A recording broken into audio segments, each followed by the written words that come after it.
तो आप सभी को नमस्कार।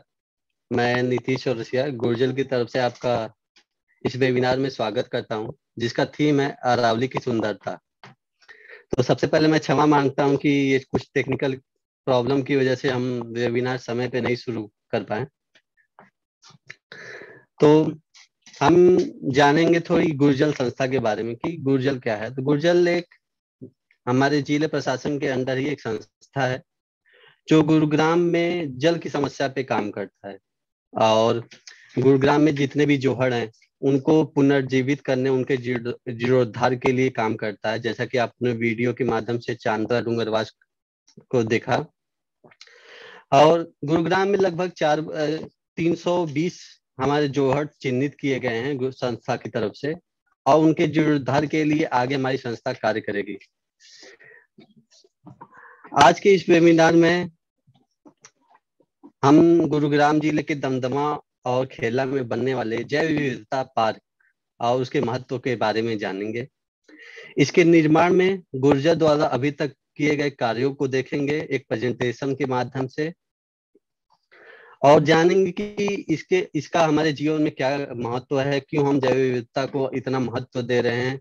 क्योंकि अरावली जो हमारा क्षेत्र है वो कहा जाता है कि विश्व की सबसे पुरानी पहाड़ है वो, और एक तरह से बोलते हैं उसको भी बूढ़ा है, मतलब इतना वो पुराना है कि उसको बूढ़ा पहाड़ भी बोला जाता है, जो राजस्थान से लेके हमारे हरियाणा दिल्ली के क्षेत्र में फैला हुआ है, और उसका कुछ भाग हमारे गुरुग्राम में भी आता है।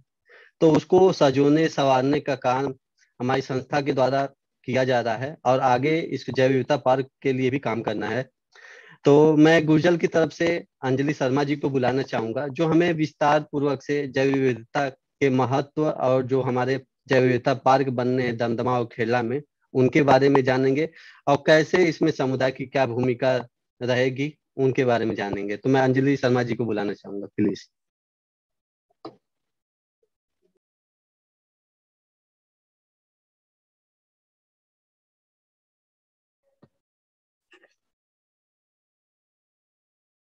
Good morning everyone. Thank you Nitesh इतना अच्छा इंट्रोडक्शन देने के लिए। और मैं सबका सबसे पहले धन्यवाद करना चाहूंगी कि आज हम सब इस मंच पे एकत्रित हुए हैं पहली बार।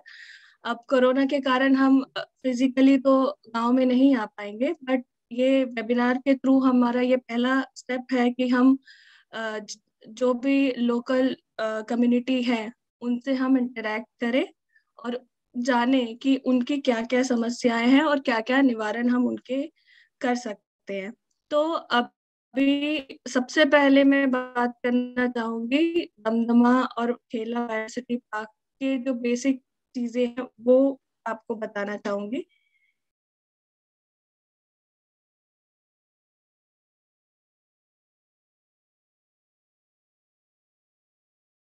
एक प्रेजेंटेशन के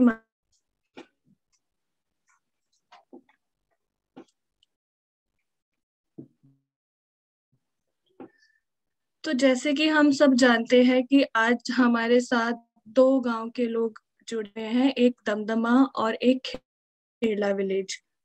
तो जो पार्क हम बनाने जा रहे हैं वो खेला बायोडाइवर्सिटी पार्क, हमने उसका नाम जो अभी रखा है वो एक टेंटेटिव नाम है। तो ये आया कहाँ से, हमें जरूरत क्यों है एक बायोडाइवर्सिटी पार्क बनाने की, और दमदमा और खेला ही क्यों? तो पहले हम उसके बारे में थोड़ी सी बात करेंगे। तो अगर मैं हरियाणा के जो फॉरेस्ट कवर है उसकी बात करूं, तो 2017 में जो हमारा फॉरेस्ट कवर था वो 3.59% था। फिर 2019 में एक IFSR रिपोर्ट होती है जो हर अल्टरनेटिव ईयर में पब्लिश होती है। तो 2019 में दोबारा वो रिपोर्ट पब्लिश हुई और उसमें पता चला कि जो हमारा फॉरेस्ट कवर है हरियाणा का वो है 3.62%। तो 2017 से 2019 में बढ़ा है फॉरेस्ट कवर, बट 0.03%। उसके बाद अभी रिसेंटली जो एक रिपोर्ट पब्लिश हुई है 2021 में, उसमें देखा गया है जो फॉरेस्ट कवर है वो 3.63% है। यानी कि 2019 से 2021 में वृद्धि तो हुई है, बट सिर्फ और सिर्फ 0.01% की। ये तो थी हरियाणा की बात। अगर मैं गुड़गांव की बात करूं जहां आप लोग रहते हैं, गुड़गांव का अगर मैं फॉरेस्ट कवर की बात करूं तो 2019 में जो फॉरेस्ट कवर था वो 9.24% था। बट ये जानकर आपको बहुत दुख होगा कि गुरुग्राम का जो फॉरेस्ट कवर है 2021 में वो 9.04% रह गया है। मतलब हमने हरियाणा में तो वृद्धि की है, वो भी बहुत 0.01% की, बट गुड़गांव में हमने जो है अपने जो जो फॉरेस्ट कवर है उसको खोया है। तो कितना, वो भी 2.47%। तो अब मैं बात करना चाहूंगी कि इस प्रोजेक्ट की शुरुआत कैसे हुई। तो 2019 में हाँ, महोदय सीएम सर ने हेलीकॉप्टर के द्वारा विजिट किया था पूरा गुड़गांव शहर। तो उसमें 2019 के जो सीएम अनाउंसमेंट में बोला गया था कि 3 ऐसे बायोडायवर्सिटी पार्क है, क्योंकि अब जैसे कि मैंने बताया कि हरियाणा का फॉरेस्ट कवर बहुत कम है, तो उसको बढ़ाने के लिए, उसको इम्प्रूव करने के लिए सर ने बोला है कि सीएम अनाउंसमेंट में 2019 में कि यहाँ पे 3 बायोडायवर्सिटी पार्क बनेंगे, जिसमें से एक जो है वो दमदमा और खेला बायोडायवर्सिटी पार्क है। अब दमदमा और खेला बायोडायवर्सिटी पार्क कब बन सकता है, जब, क्योंकि हम ये ग्राम पंचायत की जमीन पे काम कर रहे हैं, तो जब तक जो पंचायत है वो हमें रेजोल्यूशन नहीं देगी, प्रस्ताव नहीं देगी कि वहाँ के जो लोकल लोग हैं वो चाहते हैं ये प्रोजेक्ट को इम्प्लीमेंट करना, तो हमने फिर दोनों ग्राम पंचायत से कांटेक्ट किया और फिर वहां से हमें प्रस्ताव मिला और उनके साथ ही हमने फिर ये 2019 में कार्य इस प्रोजेक्ट का शुरू किया।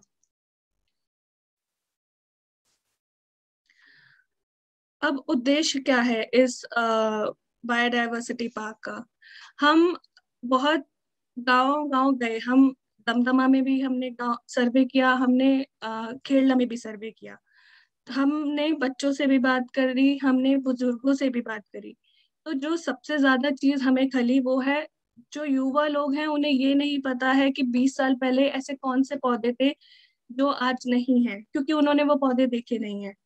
और जो बुजुर्ग लोग थे उन्हें बहुत दुख था इस बात का कि जो प्रजातियां उन्हें 10 साल 20 साल पहले मिलती थी वो आज के जमाने में है ही नहीं। तो सबसे पहला उद्देश्य तो हमारा यही होना चाहिए, जो उस एरिया की नेटिव प्रजातियां हैं, चाहे वो पशु हो, चाहे वो पक्षी हो, चाहे वो पेड़ हो या पौधे हो, वहाँ है उसको कंजर्व करना है। दूसरा और सबसे महत्वपूर्ण जो हमारा उद्देश्य रहेगा वो है जल संरक्षण। आप सभी को पता है दमदमा लेक की अगर मैं बात करूँ तो वो गुड़गांव की वन ऑफ द सबसे बड़ी जो है वो लेक है। बट आप उसको काफी सालों से ही देख रहे हैं और आप भी जानते हैं कि कितने साल, मतलब अगर मैं 10 साल की ही बात करूँ तो 10 साल में कितना पानी जो है वो कम हो गया होगा। बहुत सारे रीजन हो सकते हैं उसके, चाहे बारिश नहीं आ रही है, चाहे कोई भी रीजन हो सकता है, बट ऐसा हो रहा है कि पानी कम हो रहा है। आगे 10 आने वाले सालों में क्या पता वो वहां पे जो जो लेक है वो लुप्त हो जाए। तो सबसे मेन ऑब्जेक्टिव जो हमारा दूसरा होना चाहिए वो है जल संरक्षण। तो जल संरक्षण हम सिर्फ दमदमा लेक का ही नहीं, जैसे कि अगर मैं बात करूं खेड़ला गांव में, खेड़ला गांव में हम एक जोहड़ है, अगर पीछे की साइड आप सभी को पता होगा, एक जोहड़ है जो पहले जोहड़ हुआ करता था और ऑन पेपर भी वो जोहड़ है, बट अगर आप ऑन ग्राउंड जाओगे तो वो प्ले ग्राउंड बन चुका है। तो ऐसे जैसे ये पौंड लुप्त हुआ है वैसे हम दमदमा लेक को भी नहीं खो सकते, तो बहुत जरूरी है हमें जल संरक्षण को करना।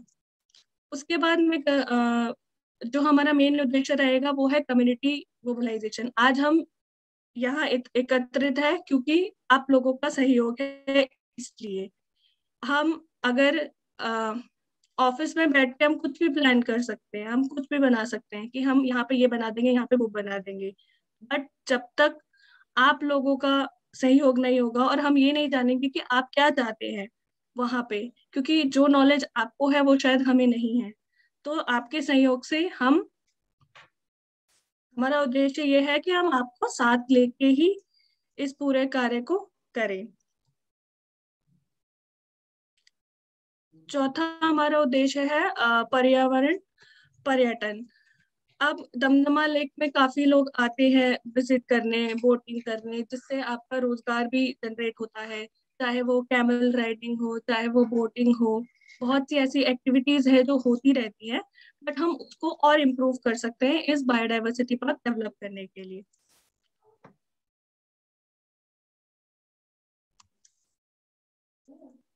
और सबसे महत्वपूर्ण हमारा उद्देश्य ये है कि शिक्षा। जैसे हमने अभी एक मुहिम चलाई है, मतलब हम सारे गांव के जो भी स्कूल्स हैं वहां पे बच्चों से मिले। हमने जो इको क्लब है उनको, इको क्लब बने हुए हैं पूरे स्कूल्स में, बट वो इतना एक्टिवली पार्टिसिपेट नहीं करते हैं। तो हम ये चाहते हैं कि ये जो बायोडाइवर्सिटी पार्क बने, हमारे आगे आने वाली पीढ़ी के लिए भी उनको शिक्षा के का महत्व उन्हें पता चले।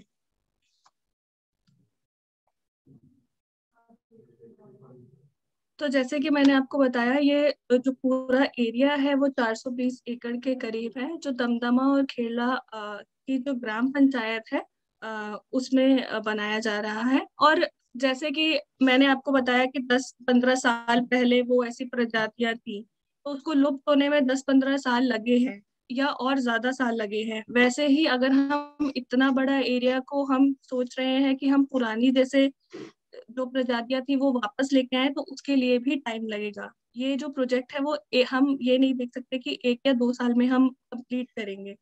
ये बहुत लॉन्ग टर्म प्रोजेक्ट है। 10 से 15 साल हमें मिनिमम लेके चलना है कि 10 साल या 15 साल बाद हम जो प्रजातियां नहीं है अभी, वो शायद वापस आ जाए अगर हम उस पर काम करेंगे तो। के बाद कुछ पर्यावरण में भी चेंजेस आएंगे, जैसे जो कार्बन सिक्वेस्ट्रेशन है वो होगा। जो ऑक्सीजन है, ऑक्सीजन तो हर किसी को चाहिए जीने के लिए। ये कोरोना के टाइम में आपको सबसे अच्छा पता चला होगा। तो ऑक्सीजन जनरेशन भी होगा इस बायोडाइवर्सिटी पार्क के डेवलप होने से।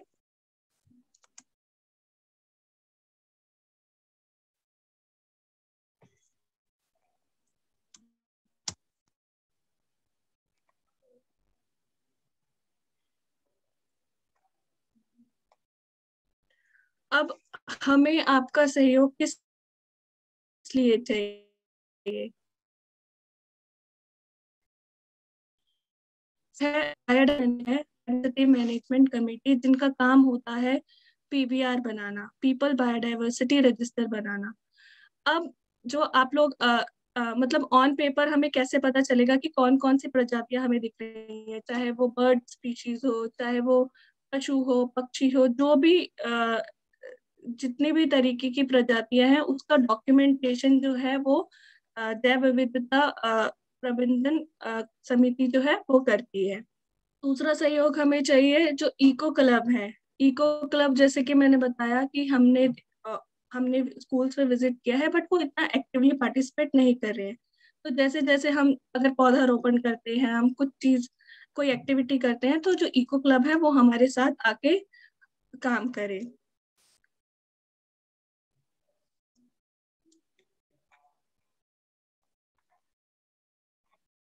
उसके बाद है जो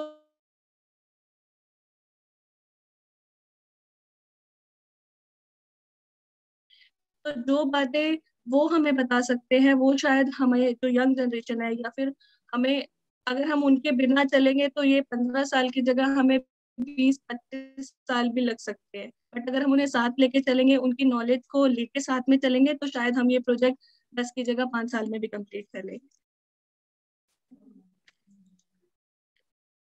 तो जैसे हमें इस प्रोजेक्ट को करने के लिए जो लोकल लोग हैं, वहाँ के दमदमा और खेड़ा गांव के जो लोग हैं उनकी जरूरत है, वैसे ही हमें अलग अलग ऑर्गेनाइजेशन भी जरूरत है जो चल हमारे साथ कर इस प्रोजेक्ट को सक्सेसफुल है।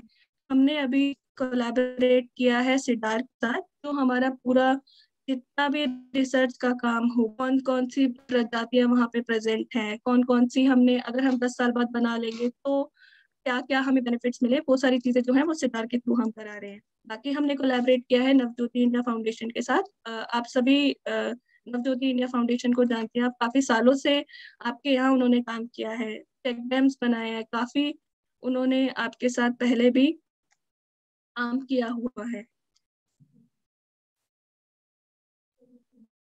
अभी तक हमने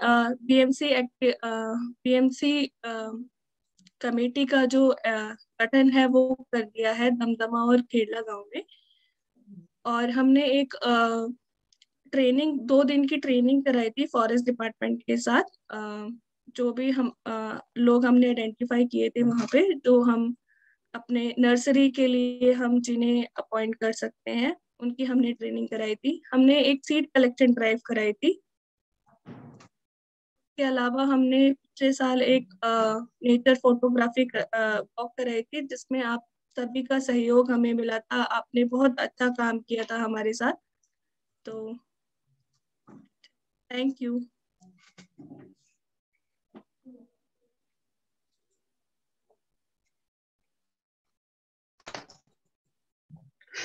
धन्यवाद अंजलि जी, आपने बहुत अच्छे तरीके से बताया कि गुर्जर संस्था की तरफ से वहाँ क्या क्या काम हुए, लोगों का कैसा सहयोग चाहिए हमें, क्योंकि बिना लोगों के सहयोग से कोई भी कार्य सफल नहीं हो सकता है। जबकि दमदमा खेड़ा के गांव में ही ये चीजें होनी है जो आपने बताया, चाहे वो जैव विविधता प्रबंधन समिति हो, उनका क्या रोल होना चाहिए, आपने बहुत अच्छे तरीके से बताया। और कैसे पहले हमारे बहुत सारे जीव जंतु हमें दिखते थे, वो धीरे धीरे विलुप्त होते हैं, और उसकी क्या क्या भूमिका है हमारे दैनिक जीवन में, उसको भी आपने बहुत अच्छे तरीके से विस्तार पूर्वक हमारे साथ साझा किया। तो एक बार आपका धन्यवाद। तो अब हम आगे चलते हैं और हमारे साथ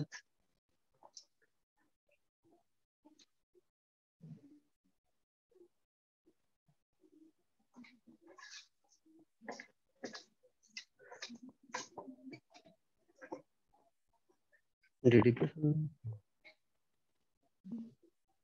अब हम चलते हैं आगे।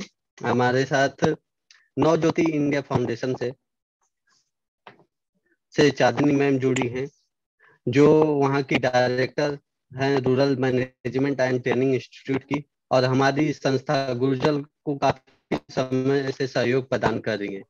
तो मैं मैम से अनुरोध करना चाहूंगा कि कृपया अपने विचारों को हमारे साथ साझा करें। बहुत बहुत धन्यवाद। और गुरुजल टीम का आज का इस कार्यक्रम को ऑर्गेनाइज करने के लिए। आई होप मेरी आवाज सब तक पहुंच पा रही है। ओके, सो जैसे अंजलि ने बताया कि हम लोग बहुत सारी संस्थाएं मिलकर ये कार्यक्रम आपके गांव में करने जा रहे हैं। उससे पहले मैं आप लोगों को एक कहानी सुनाना चाहती हूँ, जिससे थोड़ा सा हम समझ सके कि हम क्यों कर रहे हैं ये कार्य। अंजलि ने बहुत अच्छे से बताया है। तो ये रियल की कहानी है, रियल टाइम कहानी है। ये इंडोनेशिया में आप इस तस्वीर को देख पा रहे हैं। ये एक प्रजाति का एक बंदर की एक प्रजाति है जिसे औरंगुटान बोला जाता है, और इसे जंगल का माली बोला जाता है। और जंगल का माली क्यों बोला जाता है? क्योंकि ये जंगल को बढ़ाने में इसका बहुत बड़ा योगदान होता है। कैसे? जैसे ये जितने भी बीज होते हैं, ये बीज को बहुत फैलाता है, और उससे जंगल हमारे पैदा होते हैं, पेड़ पैदा होते हैं और हरे भरे होते हैं।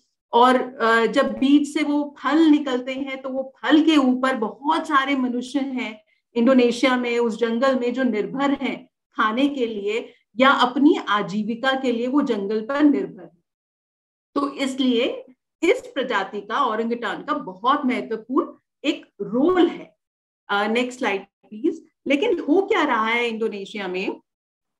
ताड़ का तेल हम सब जानते हैं, ताड़ के तेल की वहां पर खेती हो रही है। तो जिन लोगों के पास पैसा है, जमीनें हैं, वो और जमीन खरीद कर वहां पर ये ताड़ के तेल की खेती कर रहे हैं, जिससे काफी मुनाफा आता है। और वो जरूरी भी है, क्योंकि हमारे अगर हम अपना लाइफस्टाइल देखें, हर प्रोडक्ट जो हम इस्तेमाल करते हैं उसमें ये ताड़ का तेल डलता है।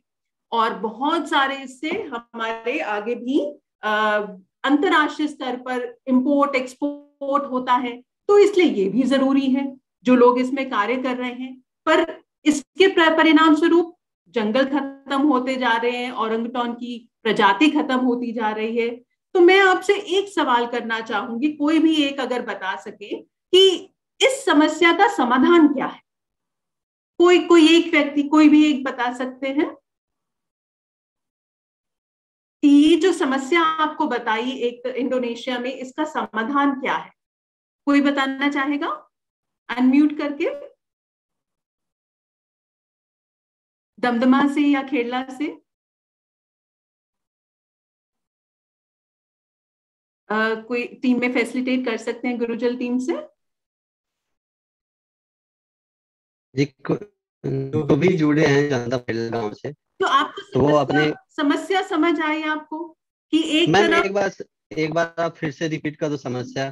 जी जी जी। तो एक तरफ हमें औरंगुटान को भी बचाना है। क्यों बचाना है? जैसे मैंने बताया, वो एक जंगल का माली है, उसकी वजह से जो है ये पेड़ जो है फैलते हैं, क्योंकि बीज को फैलाने में इस औरंगुटान जो एक बंदर की प्रजाति है उसका बहुत महत्वपूर्ण एक रोल है। और उस पर बहुत सारे मानव जो है, मनुष्य हैं, वो हमारे निर्भर हैं, अपने खाने के लिए, अपनी आजीविका के लिए निर्भर हैं। और दूसरी तरफ उन्हीं जंगलों में कुछ लोग ऐसे हैं जो ताड़ के तेल की खेती कर रहे हैं, जिनके पास जमीनें हैं, और वो उस ताड़ की तेल की खेती को आगे बढ़ा भी रहे हैं। तो जंगल कटते जा रहे हैं, लेकिन ताड़ का तेल भी बहुत जरूरी है, क्योंकि हमारे हर प्रोडक्ट में उसका इस्तेमाल किया जाता है, इंपोर्ट एक्सपोर्ट भी हो रहा है। तो ये जो दो समस्याएं एक ही जगह पर हैं, इसका कोई समाधान है क्या?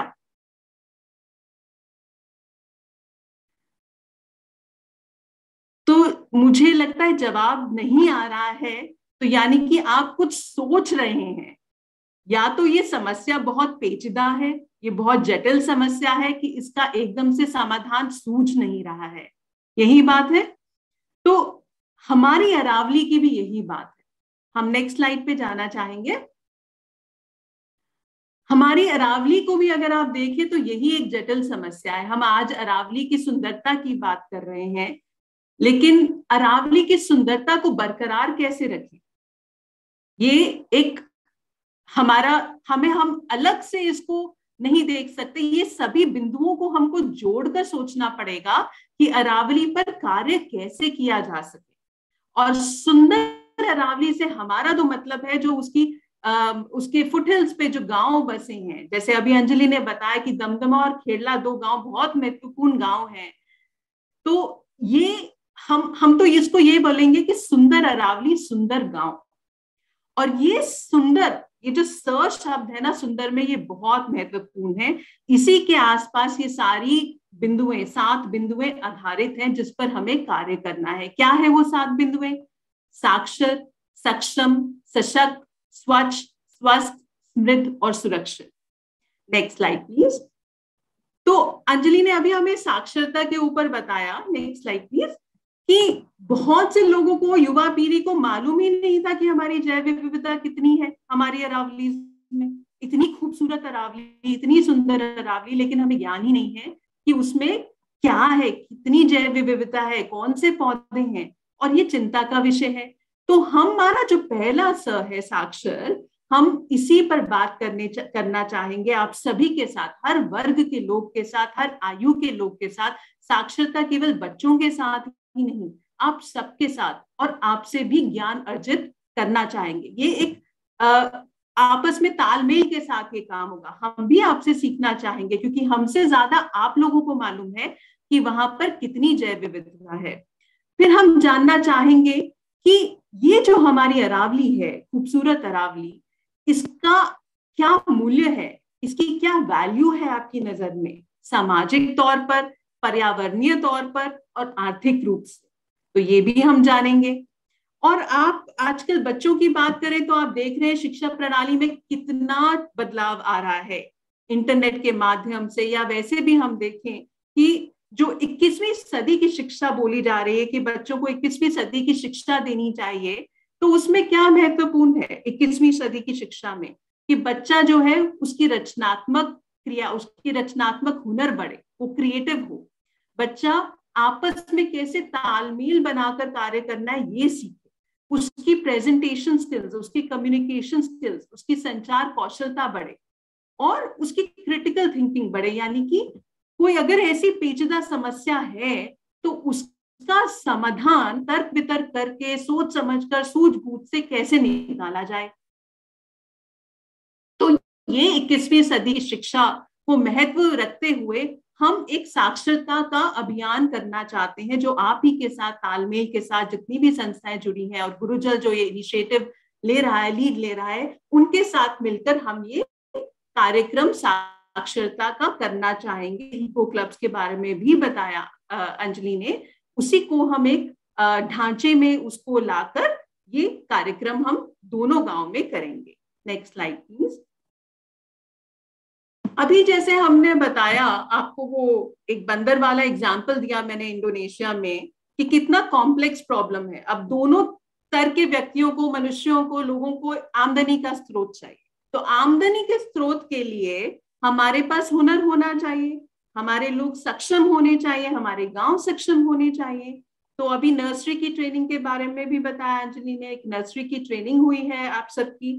इसके साथ साथ हम और भी दोनों गांव में कार्यक्रम लेकर आएंगे। जैसे जैविक खेती के ऊपर हम बात करेंगे बहुत जल्दी। नवज्योति इंडिया फाउंडेशन इस पे ट्रेनिंग कोर्स शुरू करने वाला है जैविक खेती पे, और हम चाहेंगे कि आप सभी जितने भी जिनके पास फार्म्स हैं वो अपने बैकयार्ड में, अपने अपने घरों से अपने खेती का एक थोड़ा सा हिस्सा में जैविक खेती शुरू करें। और जिनके पास जमीन नहीं है उनके लिए एक अलग प्रकार की हम लोग ट्रेनिंग लेकर आएंगे, जिसको आजकल वर्टिकल गार्डनिंग बोला जाता है। तो कम स्पेस में, कम जगह में भी हम कैसे ज्यादा पैदावार कर सकते हैं, इस पे हम ट्रेनिंग लेकर आएंगे। डेयरी फार्मिंग की बात करें तो आप सबके घर में मवेशी हैं, पशु हैं। तो अभी हम लोग कुछ गांव में ये ऑलरेडी कर रहे हैं। हमारा टाई अप एक कंपनी के साथ है, प्रोजेक्ट मूव बोलते हैं उसमें। तो उन्होंने एक ऐप बनाया है, उस ऐप के माध्यम से आप घर बैठे अपने पशुओं के लिए, भैंसों के लिए, गाय के लिए कैसा पौष्टिक आहार आप दे सकते हैं, इसकी जानकारी मिल सकती है आपको। आप घर बैठे अपने पशुओं को बेच सकते हैं, खरीद सकते हैं। और गढ़ी वाजिदपुर का मैं एग्जांपल दे रही हूँ, वहां पर महिलाओं ने ये काम करके दिखाया है ऐप के माध्यम से। तो ये केवल महिलाओं के लिए नहीं है, ये आप सब इसको यूज कर सकते हैं। और घर बैठे डॉक्टर्स को कैसे आप उनकी राय ले सकते हैं, और आपके डोर स्टेप पे, आपके घर पे डॉक्टर्स एक फोन कॉल पे आ सकते हैं। तो इस तरीके के बहुत से सक्षम कार्यक्रम है जो हम लेकर आएंगे आपके दोनों गांव में। सिलाई का कार्यक्रम ऑलरेडी आपके गांव में चलता है, दोनों गांव में चलता है। दमदमा में चौपाल जो है, सरपंच जी वहीं पर शौराज जी और टीम बैठे हुए हैं। तो वहां पर हमारा सिलाई के कार्यक्रम चलते हैं। सोनालिका ट्रैक्टर्स की तरफ से महिलाओं को रोजगार के साधन मिले हैं, जिसमें वो शर्ट बनाती हैं उनकी कंपनी के एम्प्लॉयज के लिए। और इसके अलावा जो युवा पीढ़ी है उनके लिए बिजली, प्लम्बिंग, हाउसकीपिंग, कोई भी ऐसे प्रोग्राम है रिटेल मैनेजमेंट का, वो भी हम पार्टनरशिप करके दूसरी संस्थाओं के साथ, रेजिडेंशियल प्रोग्राम है एयरपोर्ट के पास में एक है GMR फाउंडेशन जिन्होंने एयरपोर्ट बनाया है, उस कंपनी के साथ हमारा MOU है। वहां पर बच्चे ट्रेनिंग भी ले सकते हैं।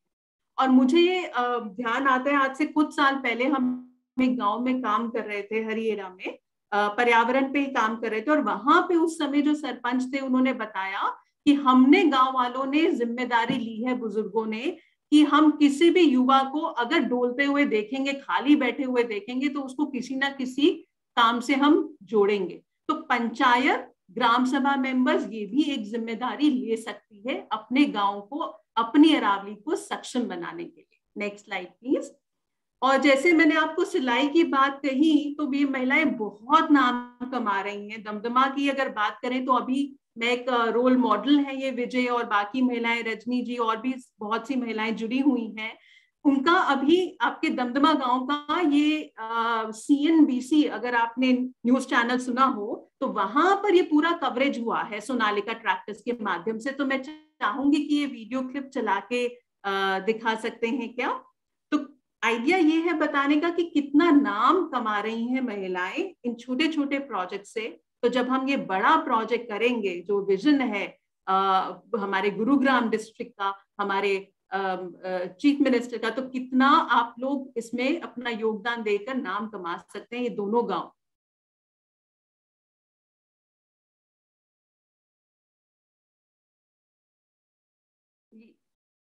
आई थिंक वीडियो में थोड़ा सा इंटरनेट का इशू आ रहा है शायद, पर ये आप yes ma'am, for technical problem हुआ है इंटरनेट का, तो इसलिए कोई बात नहीं। तो हम a corporate uniform stitching unit to help women in the vicinity learn skills needed for gainful employment.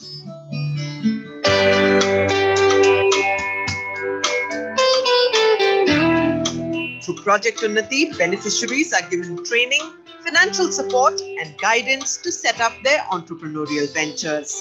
In a region mostly known for its patriarchal society, this initiative has empowered women here with the means of financial independence and consequently a life of dignity. तो ये दिखाने का ये मकसद था कि देखिए कि महिलाएं ये जो काम, ये जो सक्षम हो रही हैं, कितना नाम कमा रही हैं, कि न्यूज चैनल वाले उसको कवर कर रहे हैं। Next slide please. और दमदमा में नहीं, खेड़ला से भी आप पहचानते होंगे अनीता राघव जी को। कल इनकी बिटिया की शादी थी तो मैं वहीं पर थी आपके गांव में। अनीता राघव जी ने, जिन्होंने सबसे पहला स्वयं सहायता समूह नवज्योति के साथ मिलकर अपने गांव में शुरू किया था, और फिर 10 स्वयं सहायता समूह हमने खेड़ला में बनाए थे इनके माध्यम से। और आज कितने गांव में स्वयं सहायता समूह हैं हमारे, पर शुरुआत इन्होंने करी थी नवज्योति के साथ मिलकर। ये ऑस्ट्रेलिया गई हैं, इतना नाम कमाकर आई हैं कि ऑस्ट्रेलिया गई हैं, और वहां ऑस्ट्रेलियंस को इन्होंने हमारे भारत में जो स्वयं सहायता समूह की जानकारी है ये दी वहां पर, कि कैसे हम महिलाएं खुद आत्मनिर्भर है, अपनी बचत करके हम खुद अपने कार्य कर रहे हैं। यही नहीं, इन्हें जनीवा कंट्री से भी, आपने नाम सुना होगा जनीवा देश का, वहां से भी इनको सम्मानित किया गया है।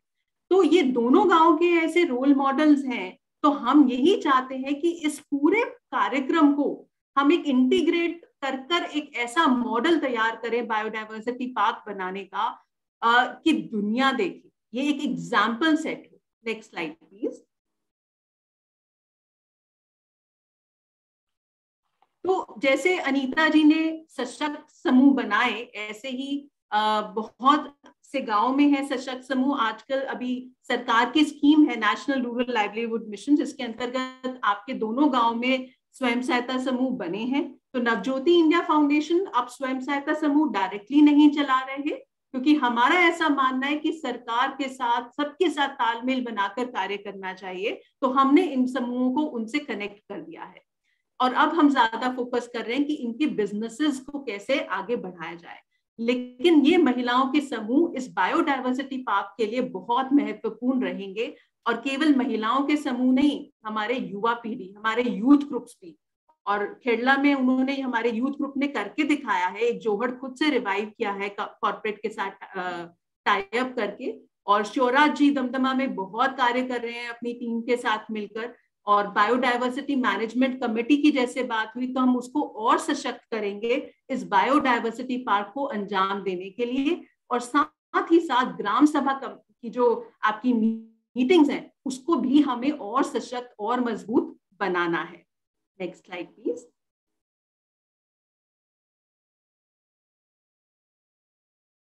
ये चित्र जो आप देख रहे हैं गढ़ी बाजितपुर के चित्र हैं, और ये हमने, नवज्योति ने वहां के गांव वालों के साथ मिलकर, एक बंजर जमीन थी जिसको हमने पार्क में परिवर्तित किया।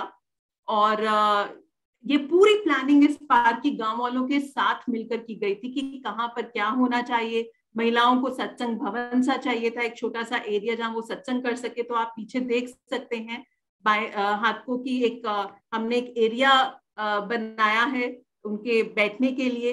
बच्चों को खेलने के लिए पार्क चाहिए था, युवाओं को अपना वॉलीबॉल कोर्ट चाहिए था, बुजुर्गों को बैठने के लिए सीट चाहिए थी। तो ऐसे करके ये पूरे पार्क की प्लानिंग की गई।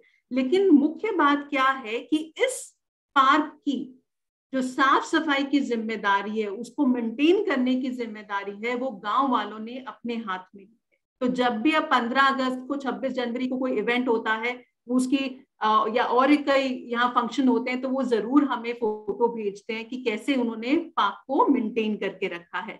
तो हम चाहते हैं कि ये जो आपके बायोडायवर्सिटी पार्क हमारा बने, अभी क्या हो रहा है रावली में, अगर हम देखें तो उसकी जो तलहटी है उसको कूड़ेदान में परिवर्तित कर दिया गया है। मतलब कोई भी कूड़ा होता है तो वहां रावली के पहाड़ों के नीचे, पहाड़ों के पास जाकर हम फेंक देते हैं। तो हमारा काम रहेगा हम सबका, जब मैं हम कह रही हूँ तो नवज्योति नहीं कह रही है, गुरुजल नहीं कह रही है, कंपनी नहीं कह रही, हम सबका, और जिसमें गांव वासियों की बहुत ज्यादा महत्वपूर्ण उनका योगदान रहेगा कि इस तरीके के हॉटस्पॉट्स या इस तरीके के कॉर्नर्स हम आइडेंटिफाई करें, कहाँ कूड़ा फेंका जाता है, क्या उसमें कुछ बदलाव आया कि नहीं, कितने लोग कूड़ा कूड़ेदान में डाल रहे हैं या उसको कूड़े को कम कर रहे हैं उस मैन्योर में कन्वर्ट करके। तो इस तरीके के कुछ कार्यक्रम हम लोग आपके साथ ही मिलकर करेंगे, लेकिन मापदंड जरूर बनाएंगे, और वो मापदंड भी आपके साथ मिलकर ही बनाए जाएंगे कि आपको क्या लगता है कि पहली सीढ़ी क्या हो, दूसरी क्या हो, और कितनी सीढ़ी तक आप पहुंचना चाहते हैं। Next slide please.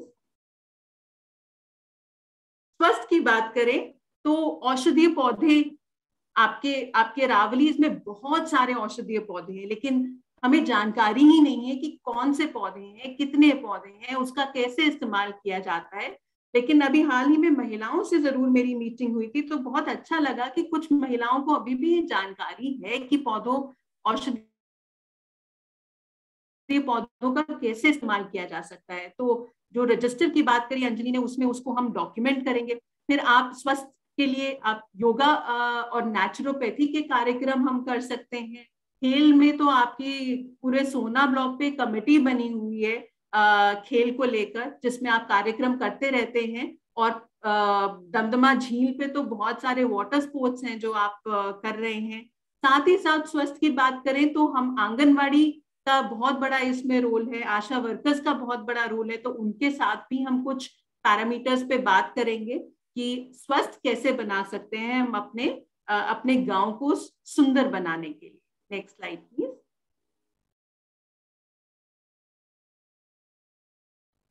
अब समृद्धि की बात करते तो जाहिर सी बात है निजी समृद्धि की भी बात आती है। तो निजी समृद्धि में हम लोग देखना चाहेंगे, एक मापदंड हमारा जरूर रहेगा कि क्या जिन लोगों ने हुनर लिया, सक्षम बने, क्या उनकी इनकम में कोई बढ़ोतरी हुई, किस तरीके की बढ़ोतरी हुई। सामाजिक समृद्धि की बात करें तो कोई ऐसी स्कीम्स हैं सरकार की जिनको साथ लेकर एक कन्वर्जेंस किया जा सकता है और हम गांव को समृद्ध बना सकते हैं।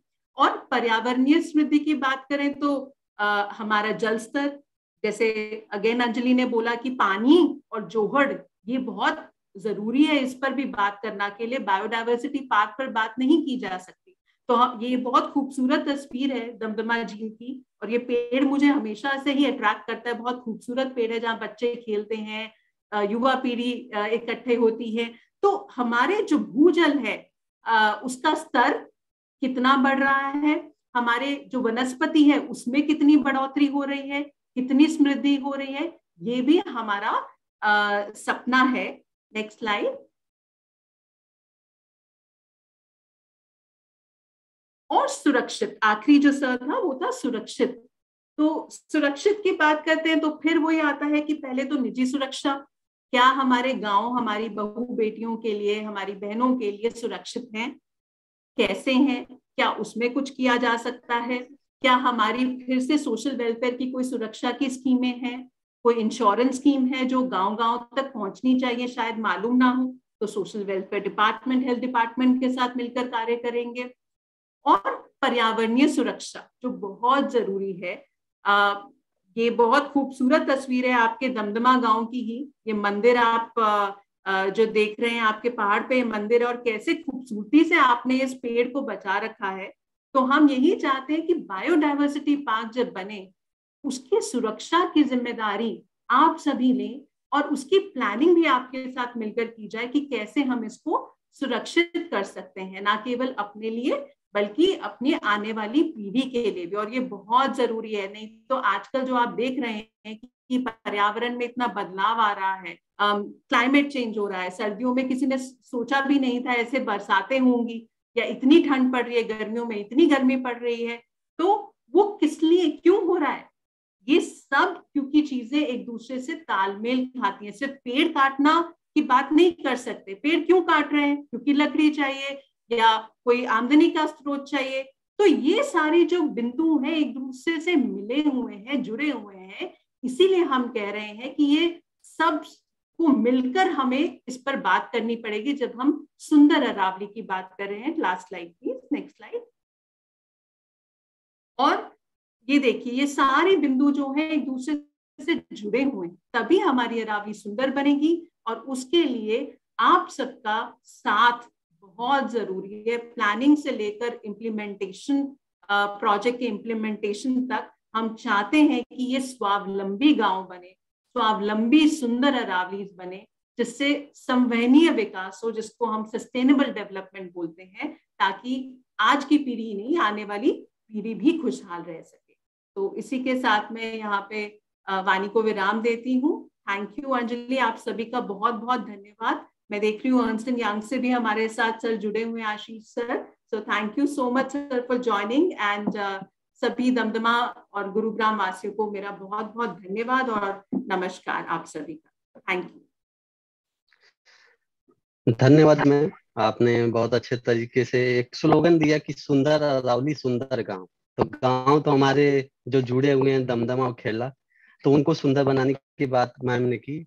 और सबसे अच्छा मैम का लगा कि इन्होंने 7 बिंदुओं, 7 स, जिसमें हमारे साक्षर, सक्षम, सशक्त, स्वच्छ, स्वस्थ, समृद्ध और सुरक्षित, इन 7 बिंदुओं को बहुत अच्छे तरीके से मतलब व्याख्या किया कि इसके क्या क्या फायदे हैं कैसे। तो अगली कड़ी में मैं बुलाना चाहूंगा चेतन अग्रवाल सर को, जो गुरुजल के एडवाइजर भी हैं और शुरू से ही हमारी संस्था को सहयोग प्रदान कर रहे हैं।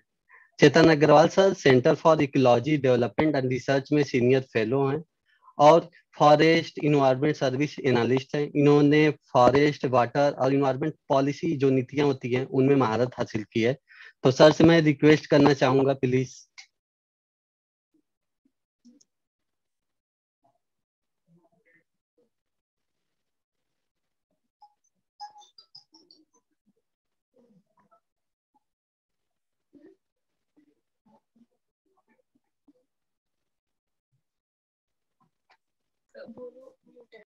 सर को म्यूट करना पड़ेगा।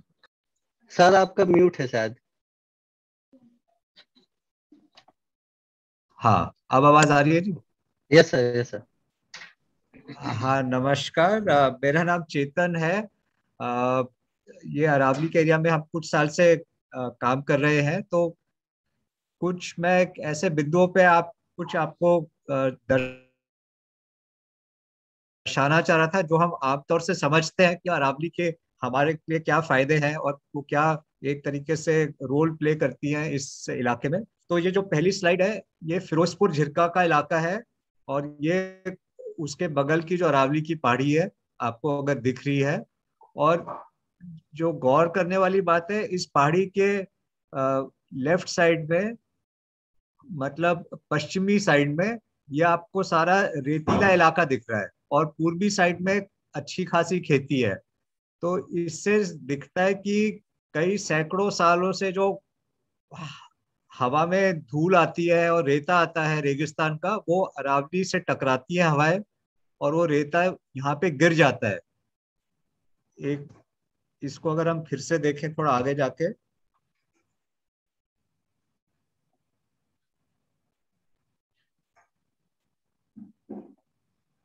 एक मिनट,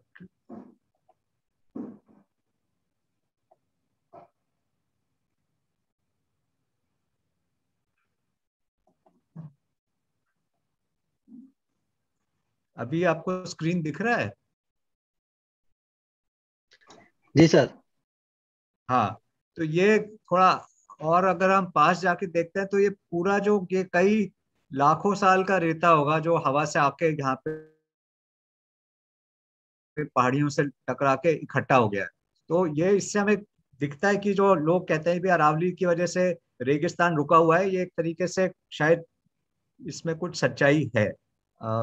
दूसरा जो मैं स्लाइड दिखाना चाह रहा था, ये गुड़गांव जिला जो है उसकी ये बाउंड्री है और उसमें हमने फॉरेस्ट सर्वे ऑफ इंडिया से, जिसकी बात अंजलि जी थोड़ा पहले कर रही थी, उससे हम ये गुड़गांव, दिल्ली और फरीदाबाद का जंगल का नक्शा हमने मंगाया था 2003 का। तो इसमें जो पीला रंग है ये हल्का जंगल है, जो हरा रंग है वो थोड़ा अच्छा जंगल है, और जो लाल वाला इलाका है वो बिगड़ा हुआ है। तो इसमें जो मेन चीज जो अगर आप देखेंगे कि जो थोड़ा बहुत जंगल बचा हुआ है गुड़गांव में वो, और ये बाउंड्री है अरावली की, ये जो लाइन है, और ये दमदमा का इलाका है, हम आप लोग यहाँ पे रहते हैं।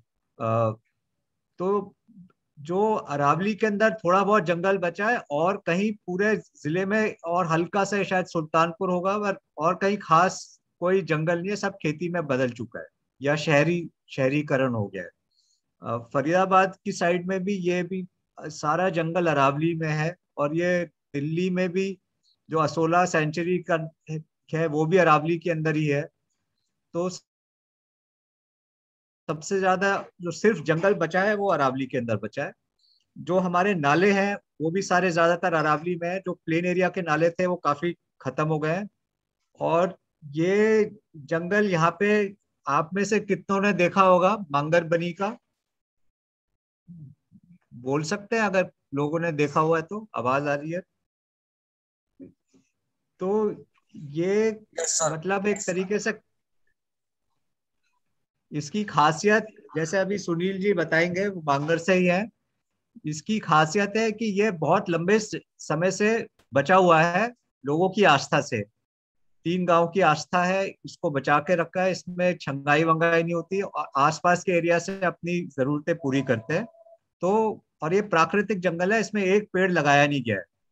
तो मेन जो इसमें जो यही समझ में आता है कि भाई अगर गांव एक तरीके से ठान ले हमें कोई एरिया को बचा के रखना है, और वो लंबे समय तक एक बार वो बच जाए, तो बहुत ही सुंदर और घना जंगल बन सकता है, जैसे यहाँ पर आप देख रहे हैं।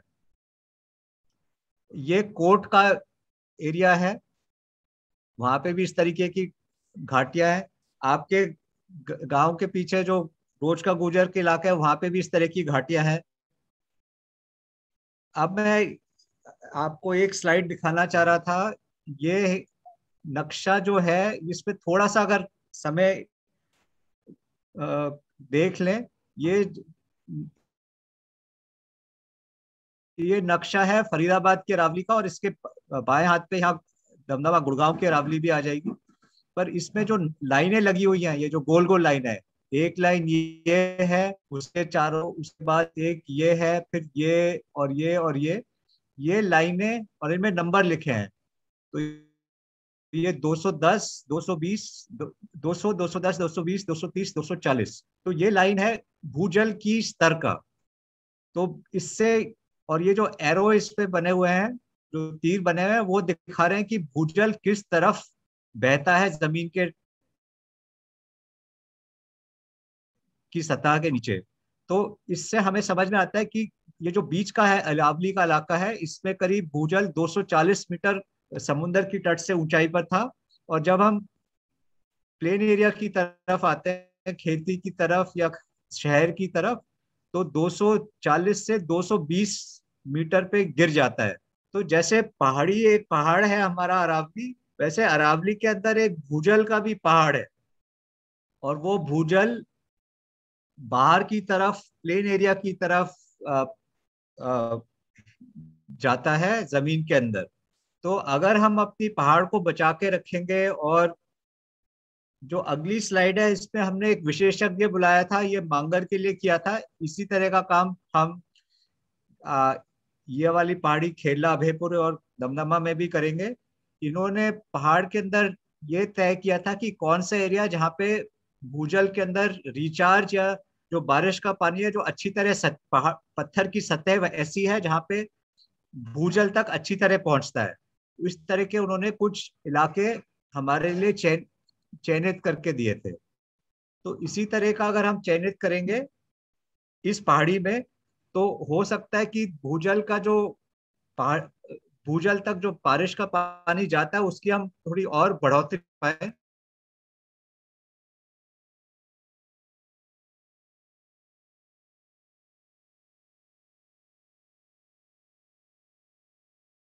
भूजल किस लेवल पे था, किस स्तर पे था, गांव में और अब कितनी जगह कहाँ तक पहुंच गया है।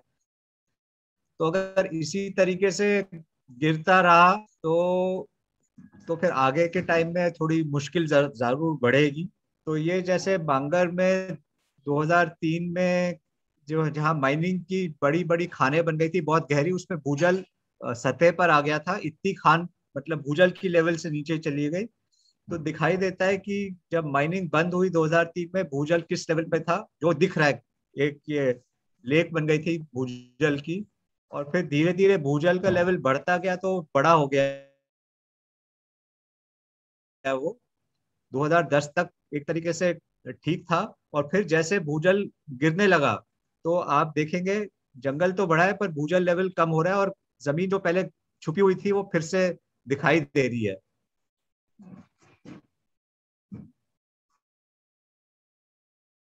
ये जो आप ये वाली जो एरिया को देखेंगे ये पहले पानी में छुपा हुआ था, बिल्कुल डूबा हुआ था, और अब ये धीरे से दिखने लगा है और अब बाहर आ गया है। और 2015 तक मतलब और भी भूजल गिर गया था। बस मैं यही आपसे साथ कुछ बिंदु आपके साथ समीक्षा मतलब रखना चाह रहा था कि अगर हम इस एरिया को जो बायोडाइवर्सिटी पार्क बता रहे हैं इसको अगर हम बचाते हैं और इसमें भूजल पेड़ों पौधों के साथ भूजल के बारे में भी इसकी प्लानिंग करते हैं ताकि भूजल भी की बढ़ोतरी हो, तो आगे वाले टाइम में ये एक तरीके से हमारा रिचार्ज जोन बनेगा, अभी भी है, और इसको हम थोड़ा और बढ़िया रिचार्ज जोन बना सकते हैं। धन्यवाद। थैंक यू सर, बहुत बहुत धन्यवाद आपका कि आपने बहुत ही साफ शब्दों में बता दिया कि कैसे स्थिति पहले क्या थी, अब क्या कैसे जा रहा है, और कैसे पहाड़ों से हमारे जो पानी निकलता है वो हमारे समतल जमीन जहाँ हम रहते हैं, निवास करते हैं, हमारे घर हैं, वहाँ के भूजल स्तर को बढ़ाता है। तो धन्यवाद सर कि आपने बहुत अच्छे तक फायदे बताए कि अरावली जो हमारे एक बोल सकते हैं कि वरदान है कि हम गुड़गांव में उसके कुछ भाग आते हैं। तो धन्यवाद। तो हम जैसे सर ने बताया मांगरबनी का नाम लिया, तो मांगरबनी के बारे में हम एक वीडियो के माध्यम से जानेंगे, और उसके बाद मैं सुनील हरसाना जी को बुलाना चाहूंगा। तो हम एक वीडियो के माध्यम से मांगरबनी के बारे में जानते हैं, जहाँ के जंगल की सर ने तारीफ की है।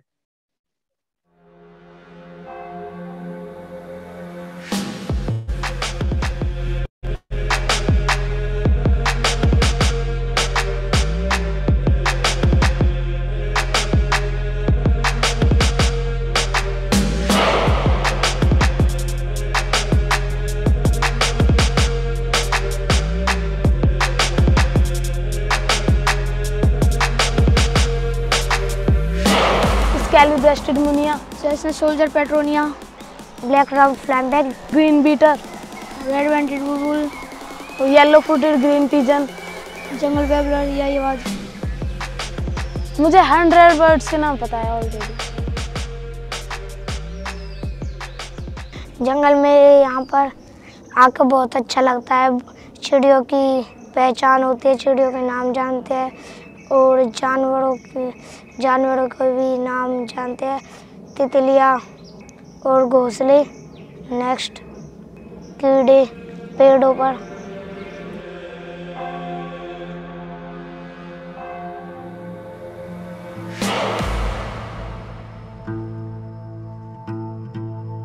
अरावली जो है लोग जो मानते हैं कि वो दुनिया की सबसे पुरानी माउंटेन रेंज है। तो दिल्ली, फरीदाबाद और गुड़गांव 2 हरियाणा की बड़ी सिटी हैं और साइड में नेशनल कैपिटल है। तो उन सब के बीच में अगर किसी को समझना है कि अरावली का एक्चुअल जो जंगल है वो कैसा होता है, तो उसका आखिरी एग्जाम्पल है मांगरबनी इस एरिया में। क्योंकि यहीं एक ऐसी जगह जो हज़ारों सालों से प्रोटेक्टेड रही है और वहाँ पे जो जेन्युइन जो एक्चुअल जो नेचुरल जो फ्लोरल जो डाइवर्सिटी है वो सेफ है।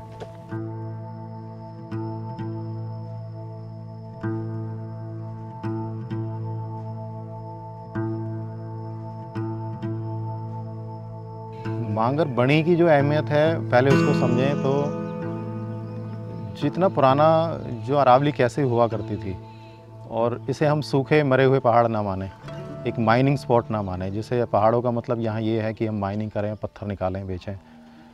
पत्थर ख़त्म हो गए, बैन लग गया तो अब पानी निकाले, बेचें। जिन्होंने इसे अभी तक कंजर्व किया है वो एक धार्मिक हिसाब से किया है कि इनकी आस्था है यहाँ मंदिर में, और मंदिर में आस्था है तो कई बार कोशिश ऐसी भी हुई कि ये ज़मीनें बिकी हुई हैं, प्राइवेट कंपनियों ने ख़रीदी हुई हैं, तो वो ये लोग ये सोचते हैं कि हम इनको किसी तरह से बहका लें कि बनी का मतलब मंदिर है और उसे कितना ही कम करते जाओ, आप आगे तक बढ़ते जाओ, ये पेड़ बनी में नहीं है, आगे चले जाओ, मेन तो हमारा, हम मंदिर को और अच्छा बना देंगे, आलीशान बना देंगे और एक सड़क बना देंगे यहाँ तक तुम्हारे लिए, तुम्हारी गाड़ी आगे तक जाएगी।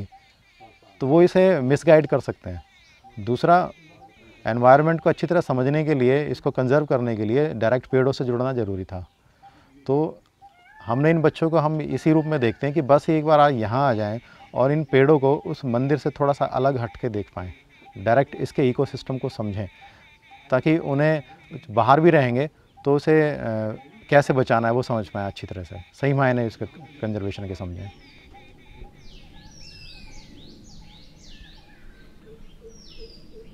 जैसे यहाँ पर इस पेड़ पे मिट्टी है, मिट्टी कट जाए तो इस पेड़ ये गिरने की संभावना हो सकती है, इसलिए।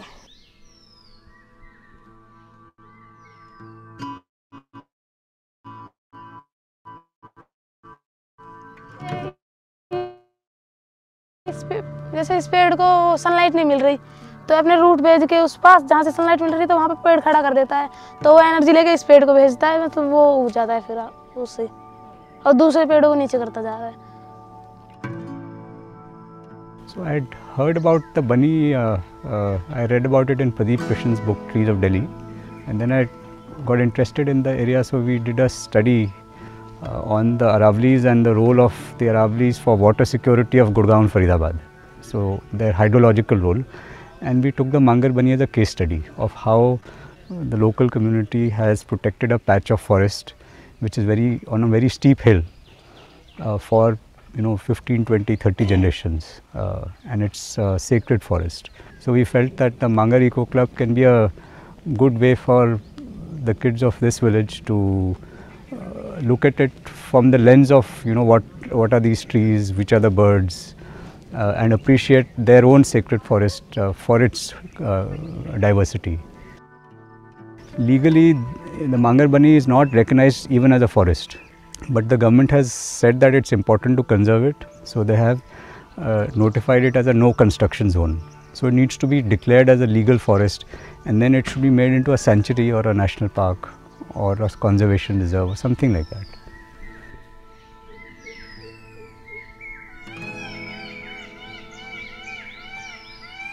तो मेरा गांव तो यही गांव है, मेरा ही है। बनी एक तो मैं पूजा करने आता हूँ, अंदर मंदिर है ना एक, वहाँ पर हर मंगल और शनिवार को, सैटरडे और संडे, ट्यूसडे को और संडे को तो आना नहीं है। पक्षी कौन कौन से देखे? किंगफिशर और कॉम्पटेबल बर्ड और रेड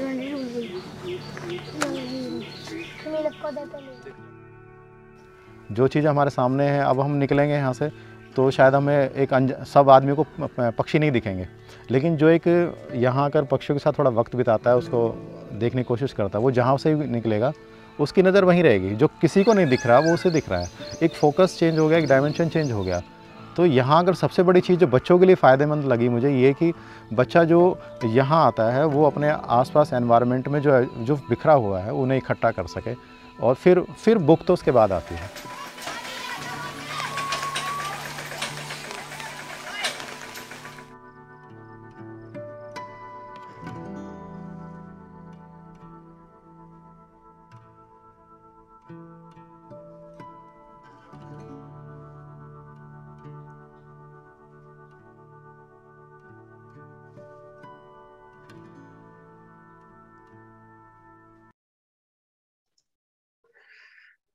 धन्यवाद आदर्श सर।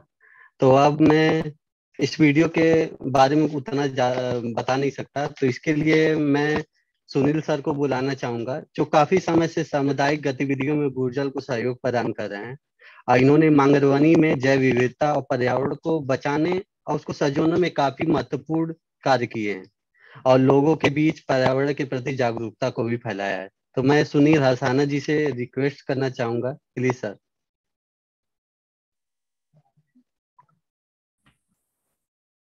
नमस्कार जी। नमस्कार सर। तो बेसिकली वैसे तो मुझे लगता है कि बहुत सारी चीजें जो हैं वो हाईलाइट हो ही गई हैं। तो आ, काफी काफी चीजें जो हैं वो क्लेरिफाई हो गई है।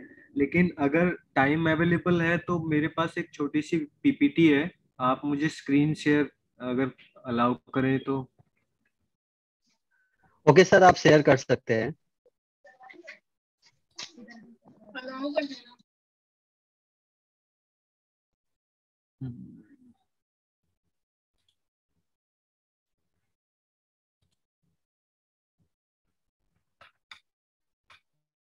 आई थिंक ये दिख रहा है। सर अभी स्टार्ट हो रहा है।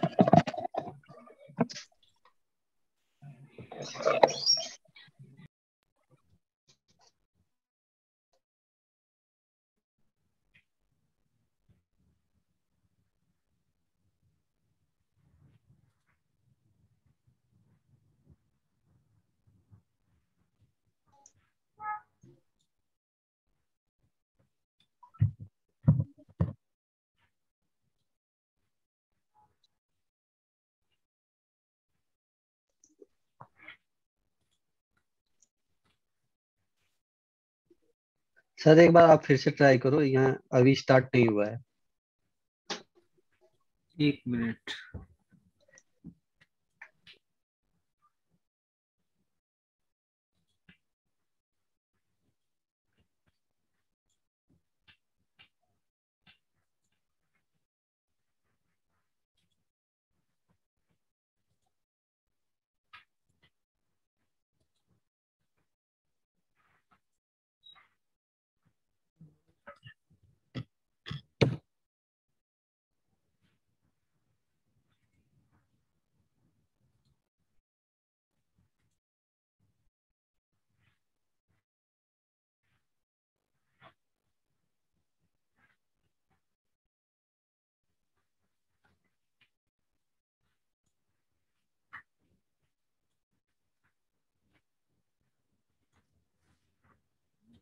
जो इसमें कुछ ऑप्शन मिल रहा है शेयर स्क्रीन वाला, इसमें क्या करना है यहाँ पे? बता दो। सर आप मुझे शेयर कर दीजिए, मैं एक बार डाउनलोड करके अपनी स्क्रीन से शेयर कर दूंगी। इसमें तो टाइम लग जाएगा। सर शेयर स्क्रीन करने के बाद वहां पे बेसिक एडवांस्ड करके कुछ ऑप्शंस आता है, एडवांस्ड में जाके आप पीपीटी को शेयर कर सकते हैं।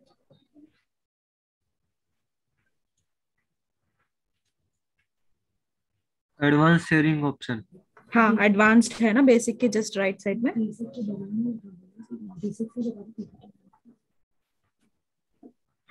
वहां पे फर्स्ट वाला पीपीटी पावर पॉइंट वो होता है, उसके ऊपर क्लिक करने के बाद आप शेयर कर सकते हैं।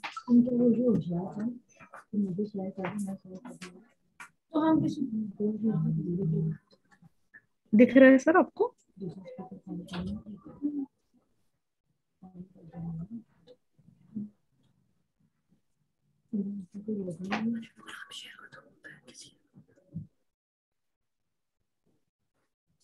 Hello sir. हाँ हाँ मतलब कुछ आ नहीं रहा, मैं एक बार ट्राई कर लेता हूँ। हाँ तब तक हम उसको बुला लें।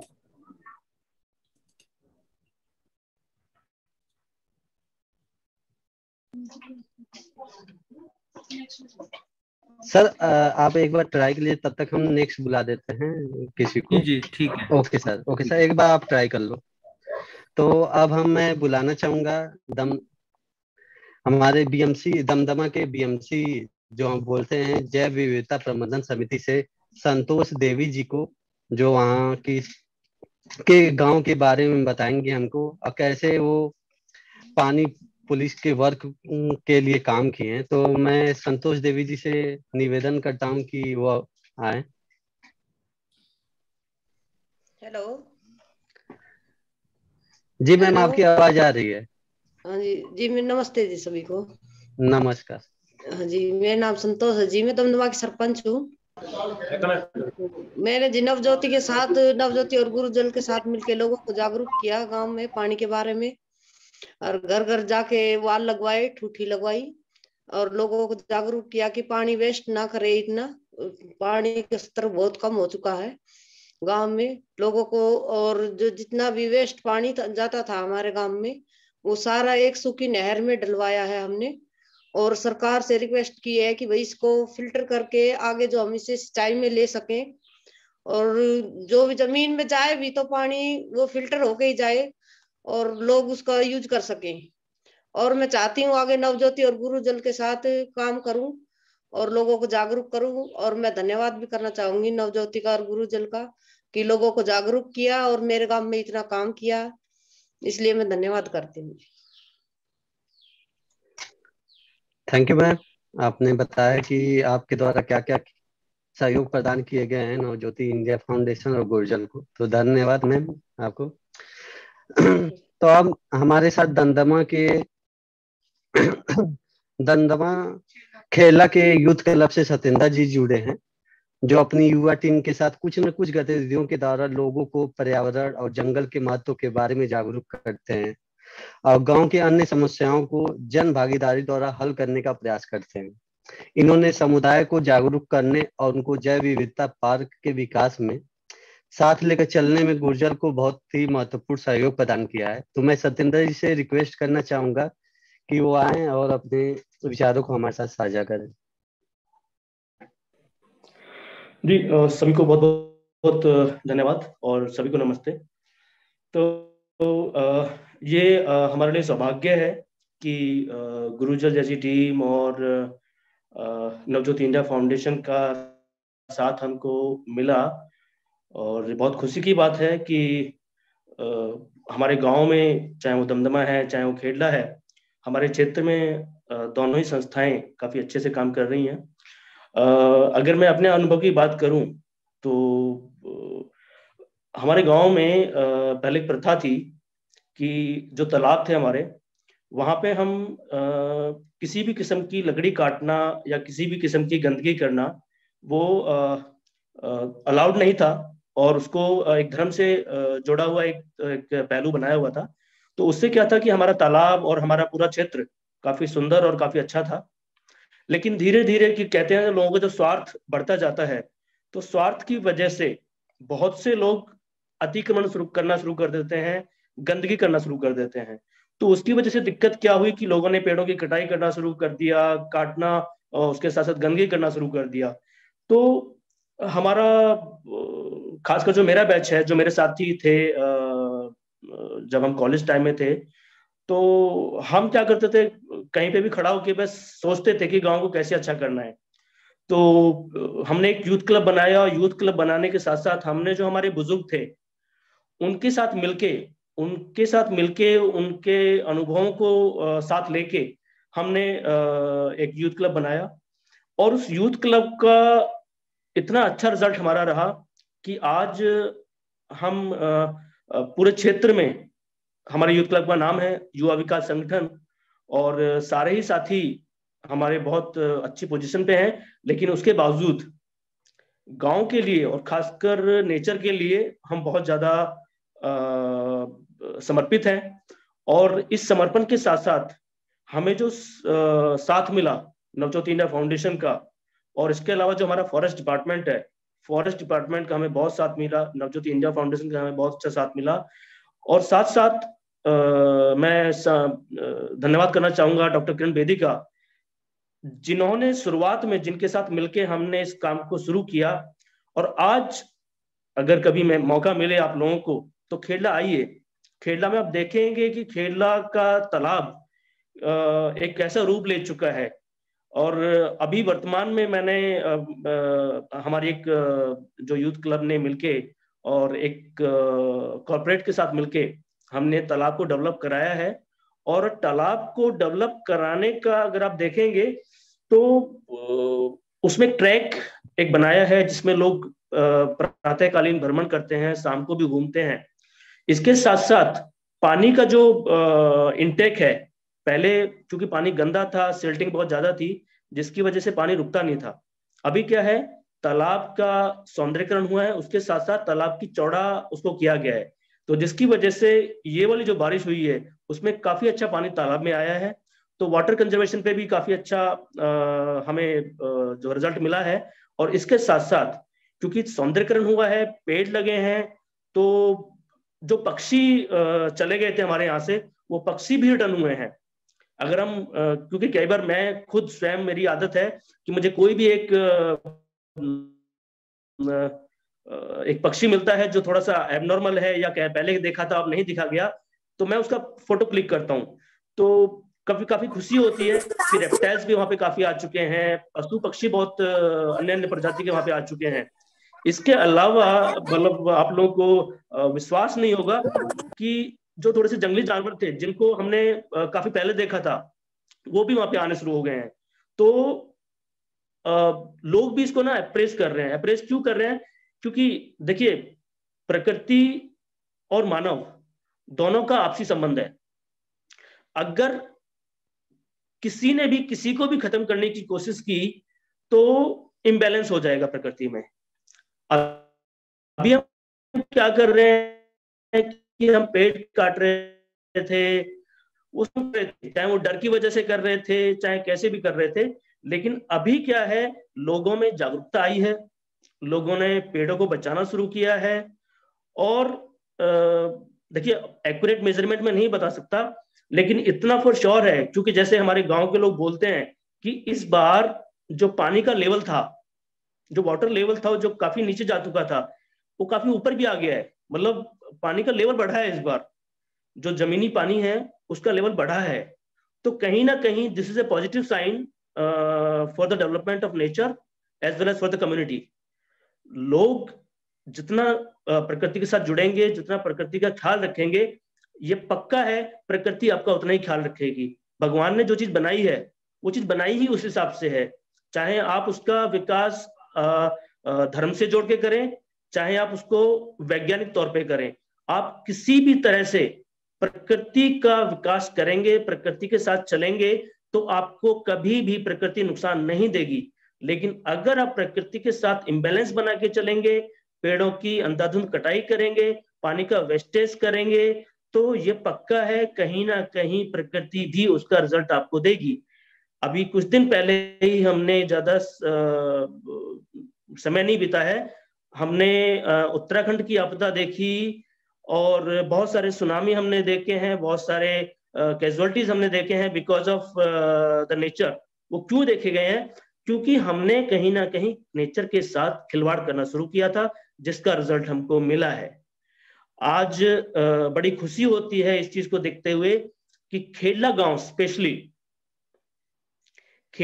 स्पेशली आस पास के गांव में इस चीज को लेके जाना जाता है कि खेडला का यूथ क्लब और खेडला के ग्रामवासी सारे के सारे मिलके अपने जो हेरिटेज है, चाहे वो तालाब है, चाहे वो मंदिर है, चाहे वो पहाड़ है, चाहे वो अरावली है, सबको बचाने में लगे हुए हैं।